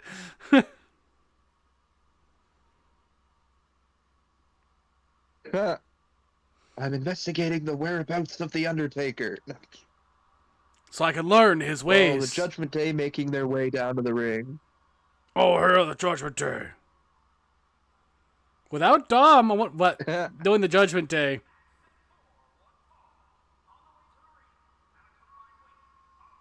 I swear I had Dom placed as manager in this match. I'm telling. But it's Maybe, not maybe. a problem. You know what? Maybe he appears later, like every other time the Judgment Day is involved. Maybe. Did you watch Bad Blood, Dan? No, but I'm I do should, know the results. You should watch Bad Blood. The Nia Jax match was phenomenal. Oh, really? It may or may not have been her worst match since she returned. Really? Yes. She tries what was supposed to be her Rana. And It wasn't a Hurricane Rana. no, she's. It's more like a I didn't Nia. think she was athletic enough to do that. Well, you know, she gave it the old college try. I'll say that much. Well, I guess. You know, some people thought the show was great. I thought it went downhill as soon as the first match ended. So, which was the Hell in the Cell. Well, I mean, they opened up with their best match. And 4 of their 5 matches, Dan, ended with some sort of interference or distraction Of course. on their pay-per-view show, not their Because weekly why show. not? I'm just saying it sounded like Vince booked it.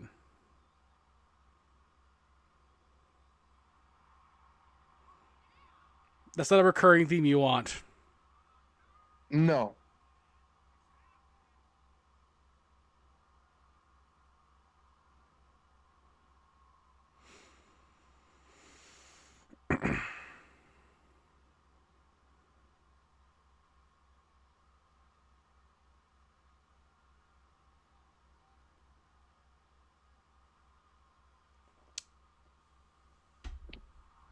Good to see Edge and Christian back together again here, Dan. Oh yeah, no, they're one of my favorite tag teams of all time, so it's always fun to see them. Damian Priest will lock it up to start with Christian.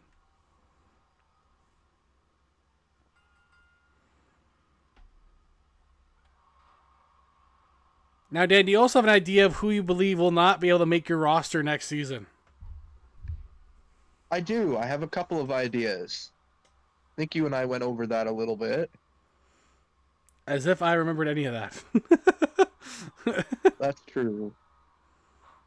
We're going to review a match makes- tomorrow that I don't remember any of, so... Well, tomorrow we're hanging out anyway, so I will probably make some confirmed cuts tomorrow. Okay.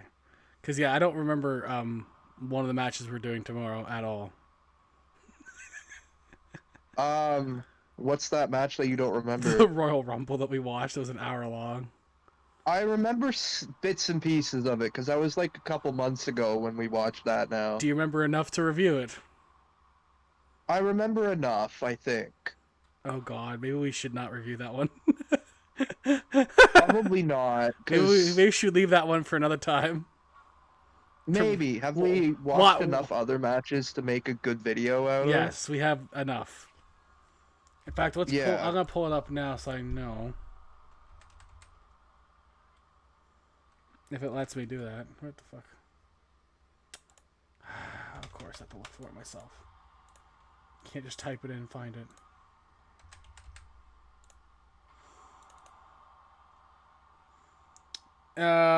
Fake Trump versus Fake Rosie. I know you remember that one. I do remember that one. Chronic versus the Brothers of Destruction, Unforgiven 2001. Okay, yes. Hulk Hogan versus the Ultimate Warrior at Halloween Havoc. I do remember that. And the Good Housekeeping match. Oh, yes. The China and Jeff Jarrett match.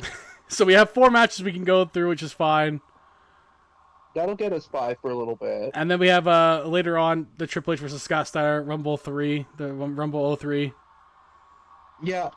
Ric Flair's last match, and not the one people like. I mean, we can watch some matches tomorrow, too, if you want. Yeah, we could do the... like, what time did we be back at? It doesn't matter. I don't work till 10:30 Wednesday morning. Okay. I don't have to get up early or anything. So we could probably talk for about an hour and a half on the show, and then we'll watch a couple matches to get through it, to get more. Yeah. The Rumble we'll save for when we have a day, because it's an hour long to watch that one Rumble match. Yeah, it's a long match. And somebody's Sportsnet is being a pain in the ass, so I'm going to have to track these matches down. Of course. Well, one of them. 2 of them are AEW show. One's an AEW one, our first AEW one. And Ric Flair's is, I'll have to get it on Triller. The Texas Chainsaw Massacre match on Dynamite. Which I believe is a Jeff Jarrett match. So we have 2 Jeff Jarrett matches on the docket.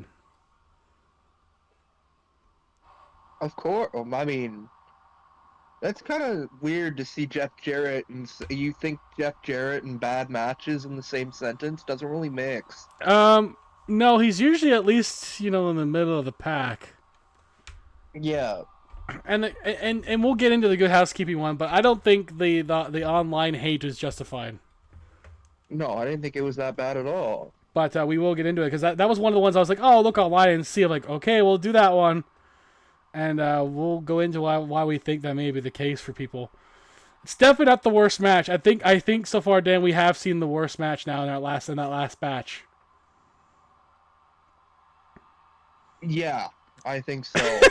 Like, worse than Caitlyn Maxine, worse than AJ Cameron. Yeah.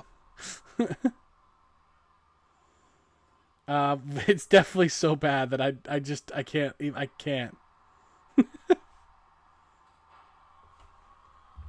I have so many, though. It's going to be interesting. This has been a solid tag team match, too. Smackdown on fire right now, Dan, for you. Yeah, I'm honestly loving what Smackdown has done this whole season, really. Oh, yeah, Jenna versus Charmel is coming up soon, too. Oh, jeez. You've never seen that one. No. I have. I watched that pay-per-view. It's probably the worst match in TNA history. And that says a lot, because they honestly, have been yes, for a while. Yeah, there's one that's like a Christmas themed one that's really bad too, with Black Rain, that we'll have to do at some point too. Oh god. There's a lot of that same era, but that one specifically is not good. And Booker T versus Buff Bagwell, and that Nitro that was supposed to revive their show, but under the WWE brand. Oh yeah, the Raw one. Yes, the one that was supposed to revive that brand to replace Raw on Monday night. Oh jeez. And that was the main event they chose to use. Pat Patterson versus Joe Briscoe, which you think sounds good until you realize they're old and in lingerie. You realize that it was in the year 2000. Yeah, when you realize it's the year 2000, not 1990. Or not 1975. Like, not a relevant time period at all. I was gonna say 1990s a bit like that's very generous. That's like if like they decided to run a bunch of old dudes, which at the time McMahon was actually not into old guys. No. In fact, he called a bunch of people in their late 30s old, like Macho Man. Yeah, Macho Man was like early 40s, and he was 40, and Vince thought he was Over cool. the fucking hill. Goodbye. Meanwhile, actively employed missing Hulk the coup de Hogan. grace. Oh! Impaler. Good impaler On the- there. But Damian Priest, the enforcer, the Oh, that was punishment. the downward spiral, actually. The Impaler was a DDT. Beautiful downward spiral, though. How about Michael Cole versus Jerry Lawler, Dan? That one got like 10 minutes longer than it needed, and it was on WrestleMania. That's why I think it'll be like in the top 5 worst, just because The only WrestleMania match that Jerry the King Lawler ever had. And he lost because of a reversed decision. I can't believe we're gonna have 2 Undertaker matches on this list because we're also gonna have the Giant Gonzalez Undertaker match. Oh well, yeah, but that match is god awful. By no fault of the Undertaker. No. Okay, I'm sorry, but in real life, is Edge taller than Damian Priest? Honestly, I don't. honestly, it's possible because Damian Priest is from is working in a shorter time period, like a shorter era of wrestlers. True. That Razor's Edge there, but Christian taking him out. I'm gonna Balor find out right now. tagged Actually, back in. The Judgment Day have done very well in this matchup. not Although Microsoft. Finn Balor, not so much. Big kick there by Edge. Been a very competitive tag match here. Not Damien Demento. Fuck off. Damien Demento versus who? They're actually the same height. Really? Yes, Edge and Damien Priest. It's just Priest looks so much taller now. But then again, as you said, like, But he's next to everyone's so Finn much Balor, shorter in right? He's next to WWE. JD McDonough. The Edge is from an era where a lot of them are taller and larger than life. Like Cena is like a little bit taller than Edge, you know? No, Cena was like 6'1". Edge is like 6'3", 6'4". No, Edge is 6'5", It's man. just Cena's more. Really? That's what it says. Cena was like 6'1", 6'2". There's the Impaler Are you sure now? cover. Yes, that one was the Impaler. The first one was the downward spiral. Ref is Referee's down right been now. taken out as well. Edge go for that spear on Balor. Priest can't do anything to help him. Spear on Balor. Edge and Christian could be getting the win Oh, right might be here. out. He's dead to rights. No! Out. Balor No. kicks out. What a move! What a kick out! And the referee got knocked out of the ring. And he goes after Priest. Oh, wait a minute. Those 10 beats of Canada, I guess. I don't know. The 10 beats of Can't Toronto. really call- Yes, there you go. One for every year it's been since the Leafs have won the cup. No, That'd be a lot. he'd be there for that'd be quite a lot. while doing that. He'd be there. We'd be there all night. Well, I imagine it was ever beat for every time Ottawa didn't get one. 90 years since. Yeah, it's been like 95 years. Yeah. Hey, if they want to count ours, we have to count theirs. It's only fair. True. Although you got to realize that Ottawa went like 60 years without being a team. That doesn't matter. They've been around for 30 plus years and still done nothing. And the Leafs have done less in those 30 years that they've been back. I would say neither team winning a cup is the same. I don't care what anyone says. Like, I went to a finals. I don't give a fuck. No one cares if you went to a finals if you lost. No one talks about how good those Bills teams were because they lost every year in the finals. I mean, you're that's true. No one talk. That was not an actual tag, but apparently. Yeah, the apparently it was an referee said actual tag. No one puts Dan Marino on the top. Dan Marino should be was considered in a lot of people's minds not the greatest because he didn't win a Super Bowl because the Dolphins didn't win shit with him. No. So- I mean, I would say the greatest quarterback it has to be Tom Brady, right? No way, man. It's I don't know any fucking I don't know Christian just won. any. Christian won. I don't know any football really. I'm just saying. No one cares if you don't win. No one cares if you don't win. Nobody cares if you win. No. Do you think Wait, do you think McDavid was at home like, "Oh, I was so close. I'm so proud of myself."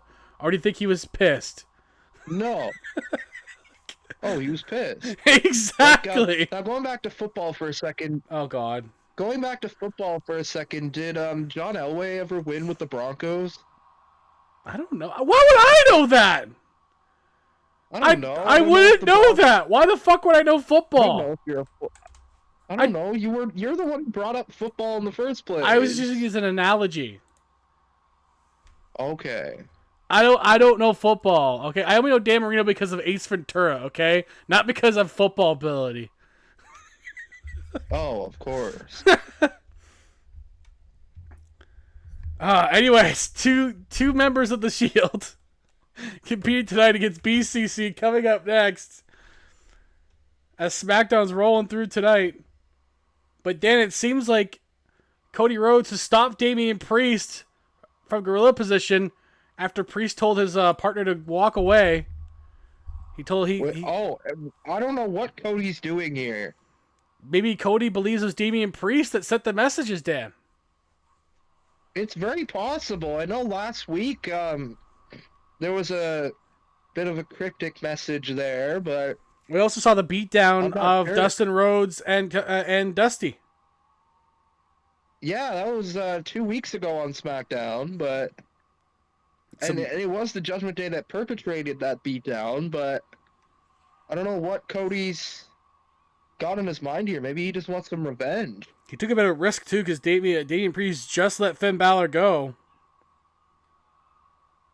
That is true, yeah. Damian Priest did just go through a big matchup against Edge and Christian, so I don't know how fresh he is. Powerbomb? Oh, big sit-down powerbomb there. I don't think Cody cares about freshness. Right hands. Cody was supposed to be was supposed to come out and talk to us tonight, Dan. I don't know if he's gonna do that now. Might need him escort out of the building now. It's very possible. We're weeks from WrestleMania and Cody is starting to lose his mind here. But I'm wondering where are Dusty and Dustin? They are in the arena tonight. Maybe they don't know Cody's doing this right now. I don't think they do. I think they were back in their locker room, but I think Cody has obviously left that locker room. Damian Priest taking it to him now. I should invest in some security in CWF. Oh, what a kick right to the side of Cody's head.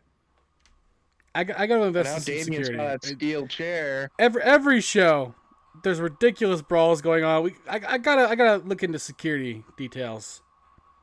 You really do, don't you? I don't know what else we're gonna do here. If only the game had other Cody got it options wrong. for us, I don't know what Cody's doing here. Oh, goodness. Now Cody's got that chair. Oh no. Priest kicks it out of his Damian hands, gets Dan. right Oh back. my god! Oh, What a bulldog on that pavement.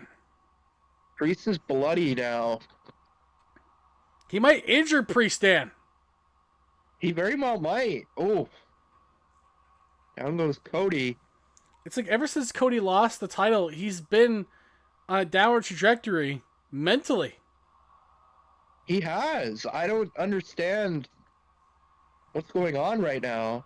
Oh, God. They're just beating the hell out of each other here. Oh, wait a minute. Cody with a nice move.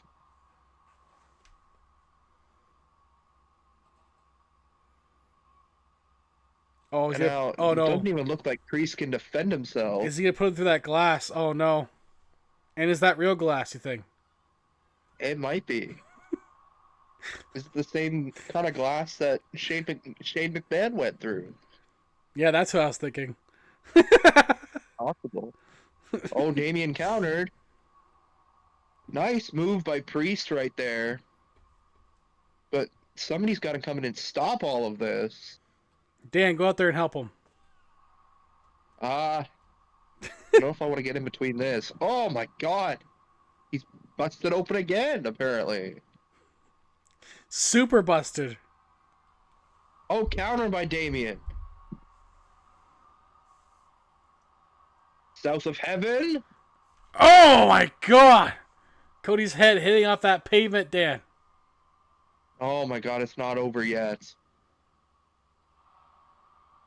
Oh my god, we're not done yet. What is going on? Now a trash Oh, can. no. Dan, there's your Oh, he car. just got rid of it. What is... Yeah, my car was there. Don't go anywhere near my car, please. Yeah, Dan, just learn how to drive. Don't damage it. No. I think that's your car there. I'm not even at the arena. Oh no, that's right. That's Dusty's car actually. He's had that since '85. Oh yeah, you know. He does seem like the Oh, kind of wait a guy that would minute. actually have the same cars as the. Oh my god, a Cody. vertebreaker! Oh my god. They're just beating the absolute hell out of each other. I don't know what's going on.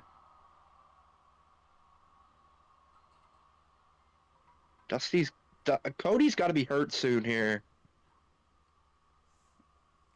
Man, if Dusty is able to see this, he's got to stop his son from doing the wrong thing here.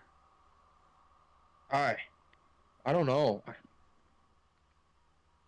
Damien's now up on that equipment boxes. Oh, he threw a bat at him. Oh my god. Oh, wait a minute. Oh, As you do, throw a bat at someone. hey, you know. Oh my Cody's god. now- oh, wait a Oh minute. my god! On those production bins. Cody's got to be out. No. Don't use that. Now the Oh kendo my stick God. across the chest and legs of Cody. Cody's up again. I can't believe this. Well, he feels adrenaline in his soul, so. Oh, God. Evidently. Good God. Backbreaker, maybe? No, an inverted suplex. Cody's... Oh, no. No. Wait a minute. I didn't think he was going for this. Figure four? Figure 4. Priest gets out of it. Damien's getting out of it. I don't know why he's doing a figure four. I mean, maybe he is losing his mind, Mike. I don't know. I don't know. That seems like a weird time to do that move. I'm just saying. Oh, wait a minute. Oh, still not done. Priest is still not out. How is Priest not out? Oh, God damn it. Priest's head is made of something solid. That's for fucking sure. Oh my god. these guys are going to hurt themselves. Or each other. Priest is back. Oh, a no. bulldog on the production truck still. Again. Oh, jeez. They might be He both has at a medical kick. facility Oh, the soon. kick in the face. Someone's got to get in there. Normally these brawls don't last this long either. No, these guys Oh, just. Oh my jeez. god. Cody lands shoulder first onto the pavement. Oh no, South of Heaven. South of Heaven on the spade a spade on the here. pavement. On the Oh, pavement. no. Oh my god. Damien taking out Cody. And now- Damian Priest Oh, put him on that pavement. Hit him on the sewer grate too. On top of that, Dan. I can't believe that. Oh, Now, before we move on to our next match, I do have something to read here. you go right ahead. All right. So as security separates Cody Rhodes and Damian Priest, Cody is seen muttering to himself as he heads back to his locker room. He enters the room, an empty room, and sits down, covering his face with his hands. Suddenly, a television monitor a few feet away comes to life. Static plays on the screen for a few seconds before a grainy video begins to play. No, not this again. The video shows the same pathway from before leading up to the same wrought iron gate. It is now late afternoon and thick clouds cover the sky. A thin layer of fog covers the area, casting an eerie look throughout the horizon. The sign on the gate is covered in vines, yet the vines are clearly starting to wilt. The gate creaks open, and the sound of blackbirds flying away echoes in the distance. The camera takes a few steps forward, passing a few trees with dark-colored leaves on them. The camera continues to move forward until it comes across a wooden stake buried in the ground. On the stake is a sign that shows a symbol, what looks to be the Grim Reaper holding a scythe. Underneath, the words, "Judgment Day has risen," are crudely written. The feed suddenly cuts, reverting back to the loud static that it started with. As the monitor shuts off, Cody Rhodes stands in anger. He shouts loudly and hurls a chair across the room with an intense fury in his eyes. Cody then returns to his stall and sits down, quietly muttering to himself once again, slowly rocking back and forth.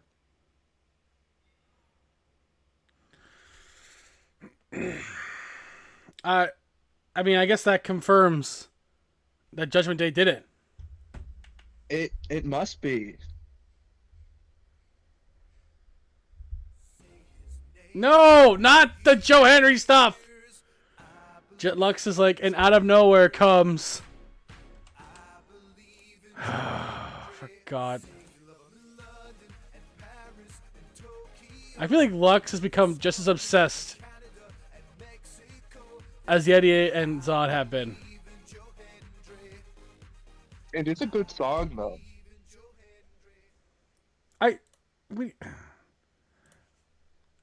It should have worked. Oh, for God's sakes. Can't hear Lux.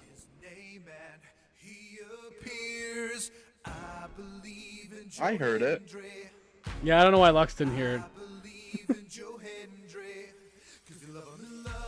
I played it again for you, Lux. While the next match comes out, they're finally getting the guys out there, Dan. Yeah, I don't know. The Shield has been waiting. She's waiting in Gorilla as we're doing this Joe Henry shit. And they're just standing there watching Cody and Damian Priest just fighting, not doing anything about it, you know. They don't want to get involved in that. Awkwardly timing for this Joe Henry right now. It is honestly a bop, I guess, if you have zero taste in music. It's a good song. This is a dominating trio since they returned, Dan. They have been. They've won the trios championships. I don't think they've lost a match together yet. No, they have not. But how will Rollins and Reigns fare in tag team action tonight?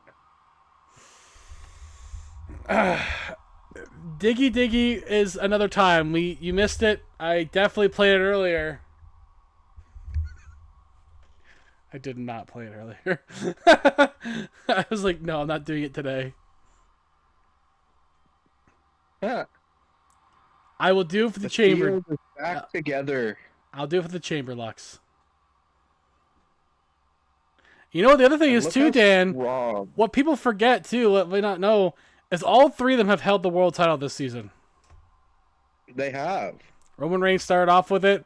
Seth Rollins won it, and now Jon Moxley has it. Seth Rollins beat Roman Reigns for that title. Yeah, that's why I'm surprised they get along right now. Roman was a little skeptical. I won't deny that. I think you owe me a But they diggy seem diggy. stronger than ever now. Why would I owe you a diggy diggy? I don't owe you anything. I think you better play some diggy diggy for Lux though.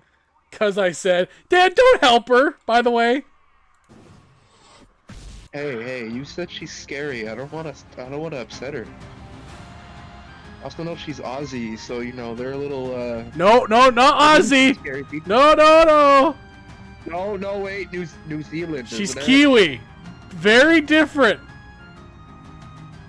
I mean, I never said you were scary today, I don't think. I think he's assuming because Sorry, I mistook and thought you were from Australia. I'll be That is scary my if you bad. call me an Aussie.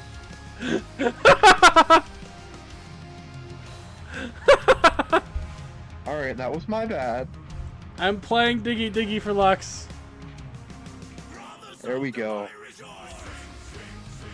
Because I don't want to hear about my DMs later that I didn't play it for. You can't be too angry at me. I did lobby you to have that played for you. That's true, he did lobby it for you. It was 2-1. I And, did. and we did know if like Yeti you. was here, it'd be 3-1, so. You're a dwarf and you're digging a hole. Okay. The only person that would probably disagree with would actually agree with me is probably Gwen, because Yeti says this is the song of her people. Yeah.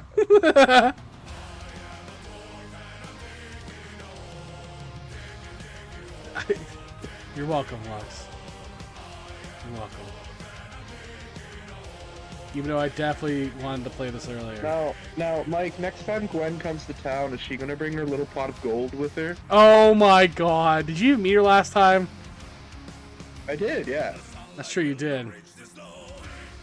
Yeah, we hung out at Timmy's together and we made jokes about how short she was. Why does she do that to herself? Just... She made me look tall. And I'm not tall. remember when she stood on the she stood on the She stood step on and on the curb. She stood on the step and she was still shorter than all of us. guess what Lux? Are you gonna tell me that you're really short too? No. I feel like this is a... Oh, you're gonna go on a boat now. Okay. And gonna go on a boat? If you're sailing Okay, here, it's gonna be yeah. an awful long trip for you. Average. What's average height to a Kiwi? I guess like 4'10", 4'11". 4'10's the average height for a Kiwi. Oh, damn. Just around some of the islands. So, like, you're home. Okay, 5'5". Okay, that is pretty good. That's definitely taller than both Gwen and Nebby. Oh, I saw Nebby the other day. She came into my other place of work. Did you say hi? I don't even think she saw me.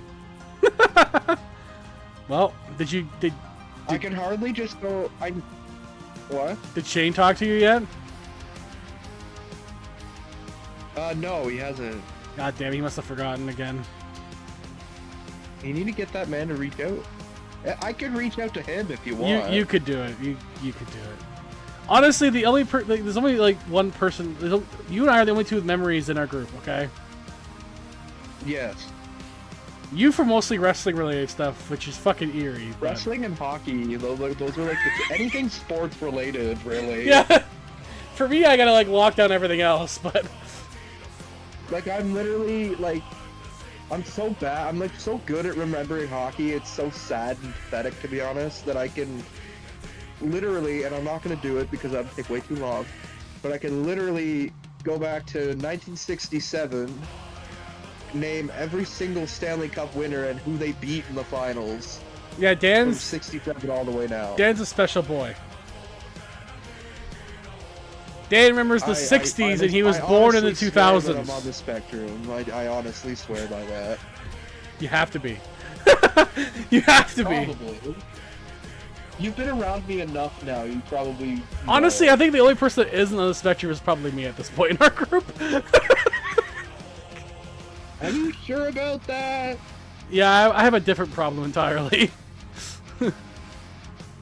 Oh, Roman taking out Wade Barrett.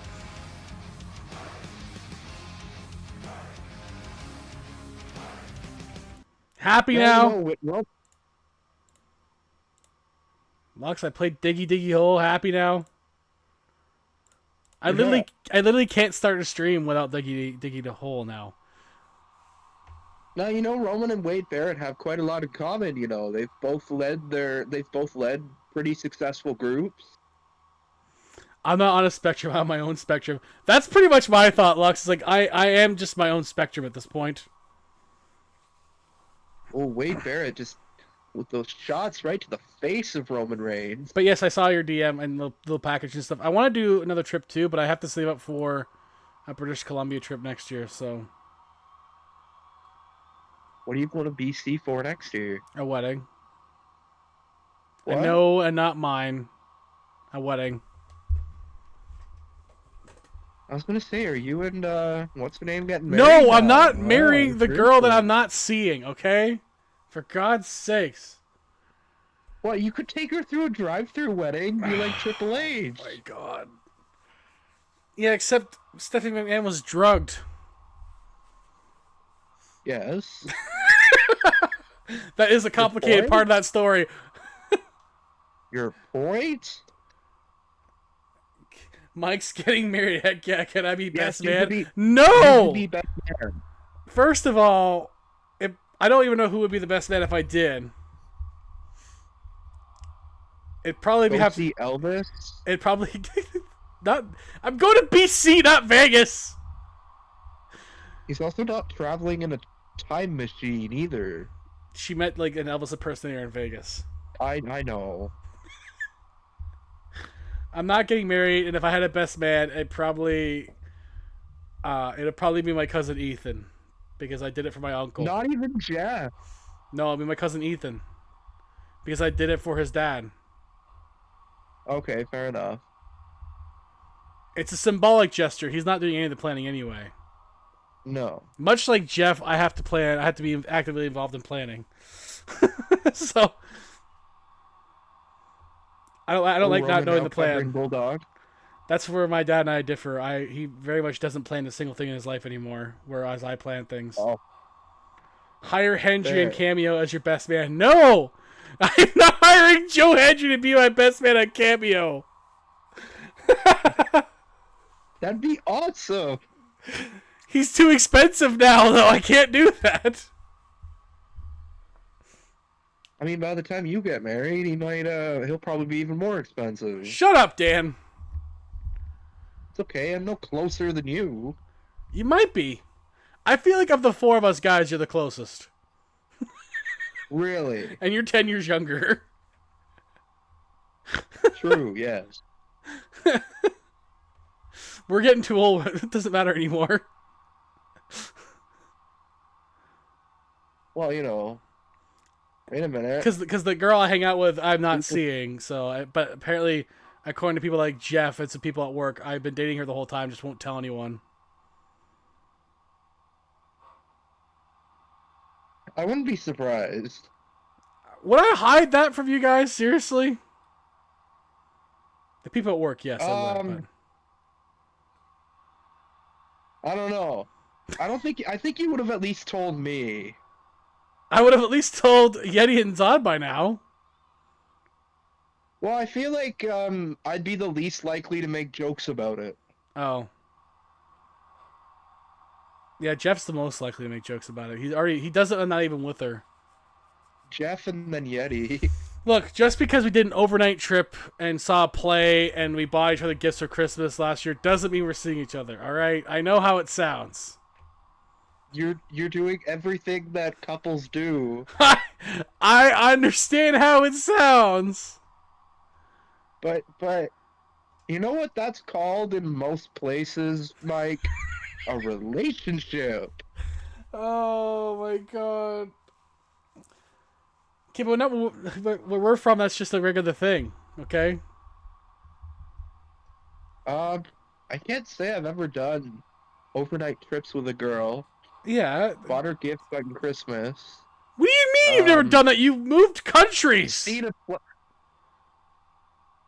yes, but I was dating her. That's true. I was dating her.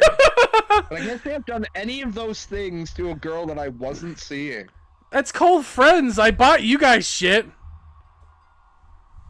That is true. I'm just generous, which I probably should stop now because you guys are going to tease me about it. I mean, I was just poking fun here, but The Shield with another dominant victory over the Blackpool Combat Club this time. Damn, the Shield. Is anyone going to stop these guys for WrestleMania season? They're going to be busy on that night. Who's facing them at WrestleMania? Well, we know John Moxley's opponent is Dusty Rhodes. Yes. For the trios, I don't know yet. We'll have to figure it out. I know Coming who up the next, tag team title contender is going to be. yeah, the tag team title contenders are team winning regardless of who wins that chamber. Yes. But the trios, I haven't figured it out yet. Shawn Michaels versus Rob Van Dam in an Extreme Rules match that Dan just wanted to see happen and no other reason. That's exactly it. And after this, you said you have one more thing to say before the main event, Dan. I do. After this matchup, I do have one more thing.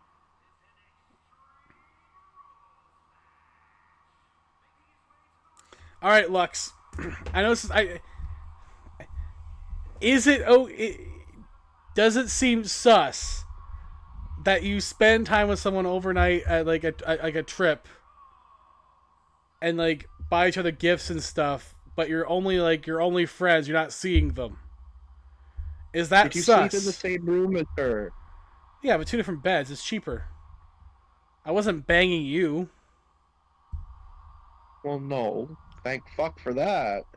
What were the gifts? Okay, look, this is where it gets complicated now.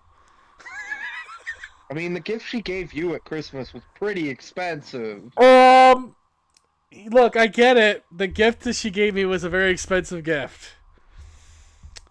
Well, you need tickets, man. Yeah, those are like $300 a piece. I don't know what she paid. I never asked her. In your currency, Lux, but Plot $300 twist. is very fucking expensive here. Plot twist. Mike's unknowingly been in a relationship for a year and a half. Would it be a year and a half by now? Oh fuck! It would be actually.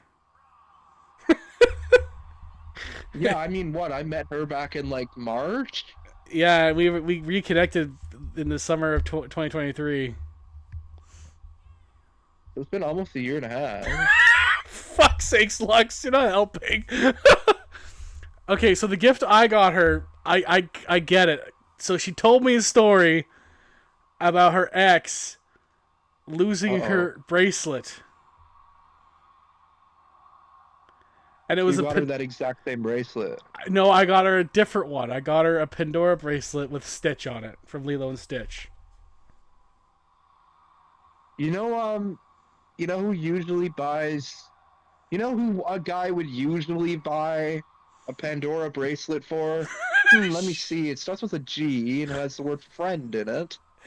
Oh, that's right, girlfriend. Well, the thing is, Lex, I was just saying that because, like,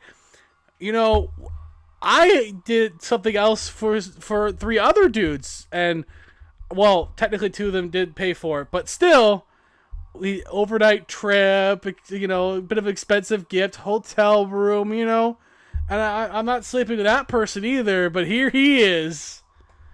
Right, but that, yes, because that was totally a very romantic getaway. It wasn't a romantic getaway! We both wanted to do something. You do not hint at sarcasm in my voice. It was. Look, I didn't go on a romantic. I'm sick, but I can still be sarcastic. I didn't go to a romantic getaway with her to Stratford to see a play. It wasn't a romantic thing. What play did you see? I don't want to tell you. No. You got it. It was definitely a Shakespeare one. Yep. No. Yeah, but that covers a lot of ground. It was not a Shakespeare play. Look, I know how it's gonna sound, but it's not what it sounds like. It's called The Wedding Band. The what? It was called Wedding Band. Oh no! But it was about anti-racism. It wasn't like an actual wedding. All right, okay, I'll give you that. Yeah, it was an anti-racism message where a couple were trying to do like it was back in the day where you couldn't do mixed races for marriages. It was like it was supposed to be an anti-racism message. Like the guy dies and Right. everything at the end. Oh shit. Yeah, it's actually kind of a tragic story at the end. So Now, not that my, romantic. do you need to have the talk with her and just kind of define this? Oh my god. No. I out of obligation, I must ask. Yes. You ever like kissed her, held her hand, anything like that? I dare not say. Come on. I don't want to do this on stream. Okay, we'll talk about this after. I don't want to do it at all. No, being real for a minute, if that like was a thing you were like actually pursuing, I'd literally be your biggest supporter. Okay, so the thing is, if we were together, I would have to accept the fact that no children are ever going to happen. And what's wrong with that? Is children something you really want? I don't want to close the door on it. There are other ways to have children, you know. But she doesn't want any of them at all. Right, but if she's the right person for you, then that doesn't always matter. I'm just telling you, Dan. Mike, real quick. Oh no, Lux, what's your real question? See, now I got Lux's interest piqued.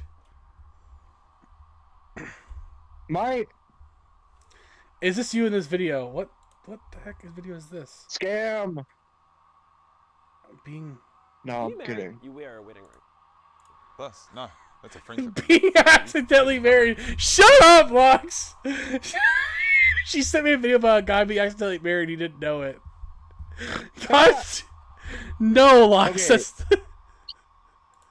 But like, if you were pursuing something with her, and again, I won't say her name over stream, Okay. but like I would support you. I would never like properly make fun of you. I didn't give her a friendship ring, Lux. God damn it.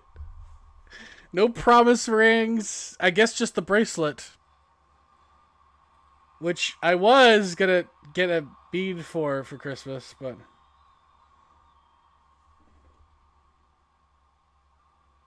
I don't want to do that now. I don't want to do that now. Apparently, Lux supports you in your choice too, Dan. Yes.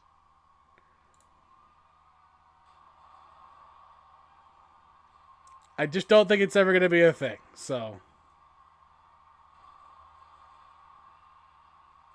And that's the one reason why? No, there's other underlying factors that I can't get into. Fair enough. Sweet Chin Music by Sean now. Cover 2. No. It's the first time we've talked about the match all night. You know, Or all match anyway. it is what it is on these streams sometimes, Dan. Yeah.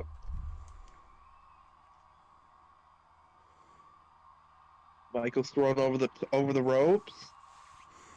I want to focus on my other projects right now anyway too, so That's fair. No, that's completely fair. I got my book I want to finish, so Yeah. How's that going, by the way? I'm on chapter 6. I gotta try to get to chapter 7 tonight. How many chapters are you? Have you written? Is this your first draft? I haven't done a single book yet in my life. Well, I have a Okay. poetry book, but it's cringy because I was a teenager. You ever want? You can read my really cringy book that I wrote when I was 18. Oh God. Like, mean- it's a full-fledged like novel. It's like 24 chapters, I think. Oh my God, Dan. Yeah, no, my poetry book is not that long, but But the chapters are like maybe like 5 to 7 pages per, so it's not like It's not going to be like a 400 book or anything. The poacher book I also don't like advertise too much because it was two or three of the poems were written by somebody who's no longer around. So, Oh, really? but she's in the book I'm making now. So, Oh, okay. Well, yeah, if you ever want to read that for like any sort of inspiration, I know it's probably nowhere near the subject matter of the book you're writing, but you know what? I have my inspirations because it's from me. The idea Yeah. it's from me personally, and it's like Wonder Years and Boy Meets World, kind of that kind of stuff, okay. but a bit Well, if you ever more. want anybody to read, if you ever want anybody to read what you have so far, I'd love to give it a read. Well, the idea is at one point, hopefully, if I get it published, I need at least 100 people to buy it. I will be one of the first. Okay. I also am going to have another author on that I used to cook with in Oshawa. She's releasing a book on October 20th. I'm going to have to buy a ticket for that too. She's going to release on the October 20th for medieval fantasy. So, Oh, that might be good. and she says she wants to do audio version at some point. So if I read it and find a character I like, I might be a voice in her audio in the audiobook too. Oh, that'd be nice. So that'd be kind of cool. Yeah. But we're gonna have her on into the geekdom. Oh, that pile driver on Michaels. I did not even know RVD did that as a finishing move. I guess but it's. I guess. I mean, he's in the game with that move, so I don't know. yeah, that's weird. Oh, the big spin kick. But yeah, she's gonna be on into. Oh. She's gonna be on into the geekdom. Probably sometime this month to promote the book. And yeah, Oh, should be wait fun. a minute. That might be it for Rolling Michael. Thunder. It is. RVD gets Yes. it done. Good matchup, though. So I guess we'll refer to you, Dan, as we head towards our main event and our last match of the evening. I do have one more thing I gotta read. So before the main event, we return to the American Nightmare's dressing room where he sits, still muttering to himself and rocking back and forth. A knock on his door abruptly awakens Cody from his stupor, and in walks his father Dusty, as well as his brother Dustin. Dusty gives Cody a stern look, saying, "Son, what in the hell was that? You just went and attacked Damian Priest for absolutely no reason. Do you have a death wish? Because I know a good lawyer that would drop a nice will for you." Dustin places his hand on Dusty's shoulder, signaling that now is clearly not the time for a joke. Cody stands up, giving his father a maniacal look. "You see, Dad," Cody says quietly, "there is a reason I attacked Priest. I figured it all out. It was the Judgment Day making these strange videos all along, and I'm going to take them out this week at the Elimination Chamber." Dusty places his hand on Cody's shoulder. "Come on, son, you have really let these videos get to you. I'm starting to get worried. Cody, I'm worried you're losing your mind over this whole thing." Cody throws his father's arm away, standing up abruptly. "You think I'm losing my mind? I'm losing my mind? Who the hell do you think you are anyway?" Ooh. Cody then slaps his father across the face, a loud slap that echoes through the locker room. "You know what, Dusty?" Cody says with malice. "I don't need you or Dustin's help. You were never there for me when I needed you anyway. I'm going to take down the Judgment Day on my own, and I don't need anyone's help." Cody storms out of the locker room, leaving Dusty and Dustin standing there, looking stunned at the sudden turn of events. Wow. Dan, are you booking Homelander Cody like we wanted? It's very possible. But right now I think Cody's clearly losing his mind over this whole video nonsense. It's hard to blame him, really, honestly, because it's I such a will- serious thing to go through right now. I will announce the other matchup that we will see from the SmackDown side at the Elimination Chamber event. It is going to be Cody Rhodes, who was originally going to team up with his brother Dustin, but I believe now he's going to be doing it all on his own. I hate when they keep the titles on people that don't have them anymore. and MJF is no longer the United States champion. I just don't know why he's holding it. It's a But- glitch. I know. But anyway, Cody will now face off against Damian Priest and Finn Balor all on his own in a 2-on-1 handicap match At the Chamber? at the Chamber. Okay. I mean, the impending possibility of Dirty Dom getting involved too, though, Dan. It's very possible. Although I did hear something that Cody might be bringing somebody else instead. I thought I heard that, but it could be. But as far as we know right now, it's going to be a 2-on-1 handicap match. I wonder who Cody else could bring. Cody could bring. I don't know. Who's on the roster that would even help him at this point? I don't know.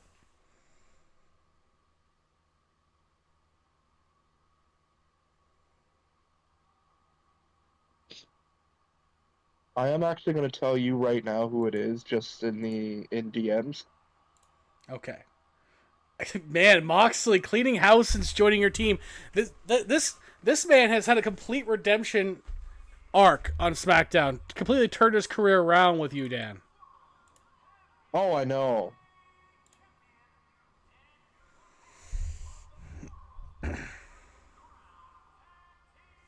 He's 2-time world champion within a matter of a month. Ridiculous. Now I have DM'd you with the person that I with will that answer. I will look into it for you.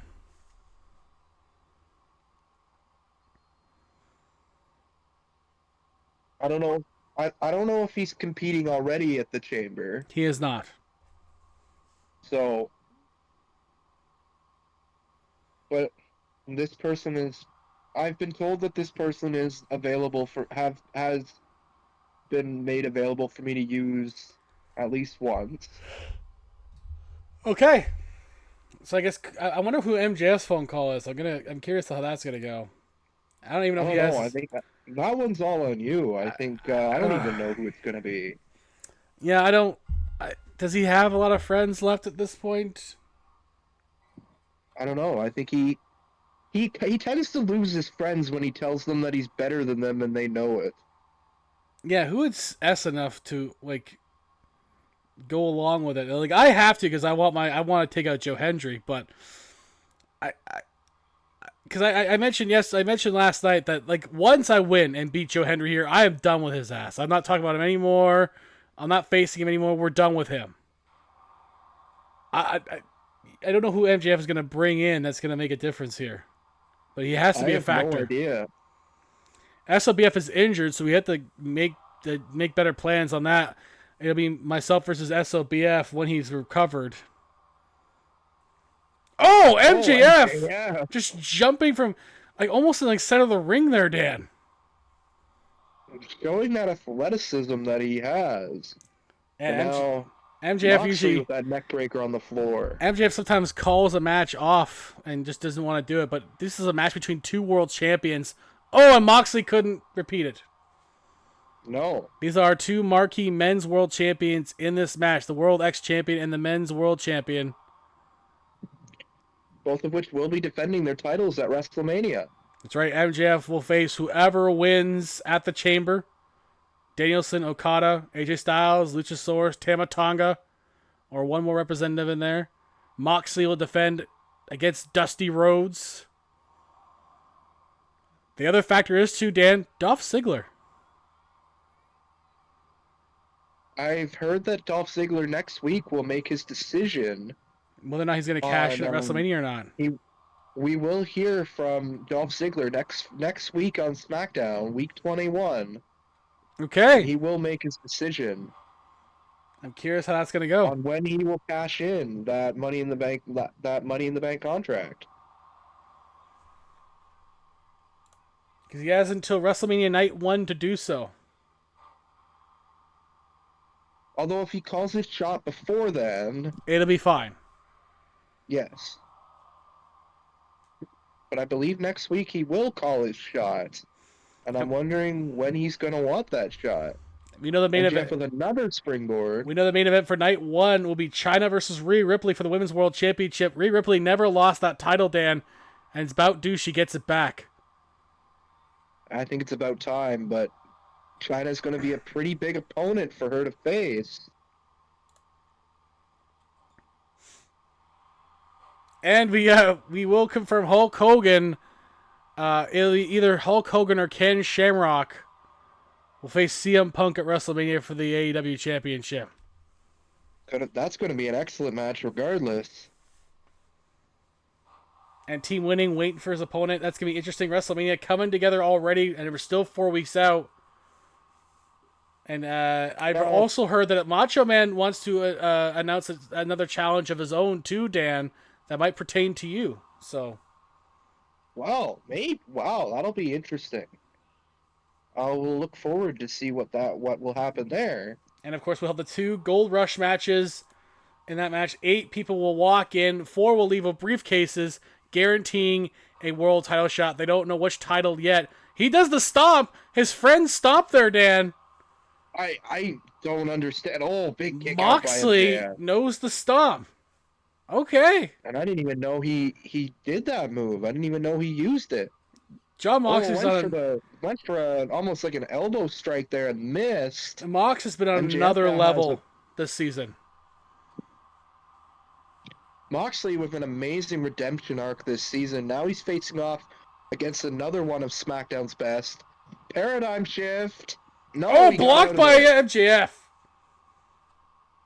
MJF with an amazing move right there. Now, what's the what star rating do I have to beat this week? Let's find out. You have a 4 point. You have to beat a 4.4, Dan. I think you're on track for it. What do I have right now? Let's see.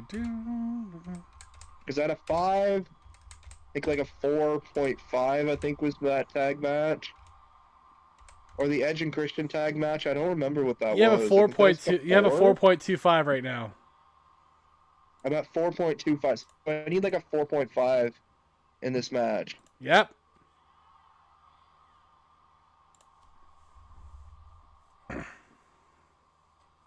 Very possible. These two guys are going at it though. Last week, ECW took week 19. It's right now between Raw and SmackDown for this one. Every other Jeff now show, busted wide open. every other show didn't do super great this week. So ours did pretty good, but I had a squash match but I was trying to pump someone up, so Who was your squash match? it didn't work out. It was Mariah May and Lux. And Mariah May won? Yeah. Yeah. Covered by Moxley. Moxley Got wins. Wow. I guess you're not getting it, And Dan. that will effectively give Raw the win this week, but that's okay. But the redemption arc of John Moxley continues. I think he's on an 8-match win streak right now, Dan. God, he's been amazing. Has he lost yet? 9-2 on the season. He lost a couple earlier in the season, That's okay. like before he officially signed, I believe. He did lose once with me. He lost that fatal 4-way elimination. So there you But go. he made the final 2 and made it look really good. So like Moxley's probably only lost in big multi-person matches then, Yeah. which is And not a he made bad it to thing. The final 2 in that one, so But right now, the best overall record in wrestling right now for the show is Thea Hale, what's her record? 11-1. Oh my God. Her only loss, Rhea Ripley. Absolutely insane. I know. Rhea Ripley is right next to her though, 14-1-1. Who did she draw against? Tessa Blanchard. Oh, that's right. They brawled to a draw, and that was interesting. So yeah, the 2 best records in all CWF are Rhea Ripley and Thea Hale, which is absolutely incredible. That is definitely cool. And I think the other one is on my show. Yes, Jordan Grace is at 10-1 as well. Okay. But she's got no one to face on my show, so Brett's been pretty good, hasn't he? Brett's He's up been there. on fire since the big since he got through that first hurdle, and he's got 2 championships himself, man. Right now, I think he's at 98 overall. I have to update him again. What's his record right now? Let's see. With tonight's win, he's probably like at least 10 Woo! and something. 12, 2 and 1. Oh, is he the best record on my roster? Looks like it. It'd be him. Oh yeah, because Omega just lost. So... It's him and it would have been British Bulldog actually. What is British Bulldog's record? He's now before tonight? he's now 10 and 4. Oh, that team has been good though. Him and Barrett. And now Moxley's 9 and 2, so Moxley's probably your second best now. Yeah. But that's a good show tonight, guys. We've had a great WrestleMania. WrestleMania build is going strong right now. Some shows with some really interesting things going together here.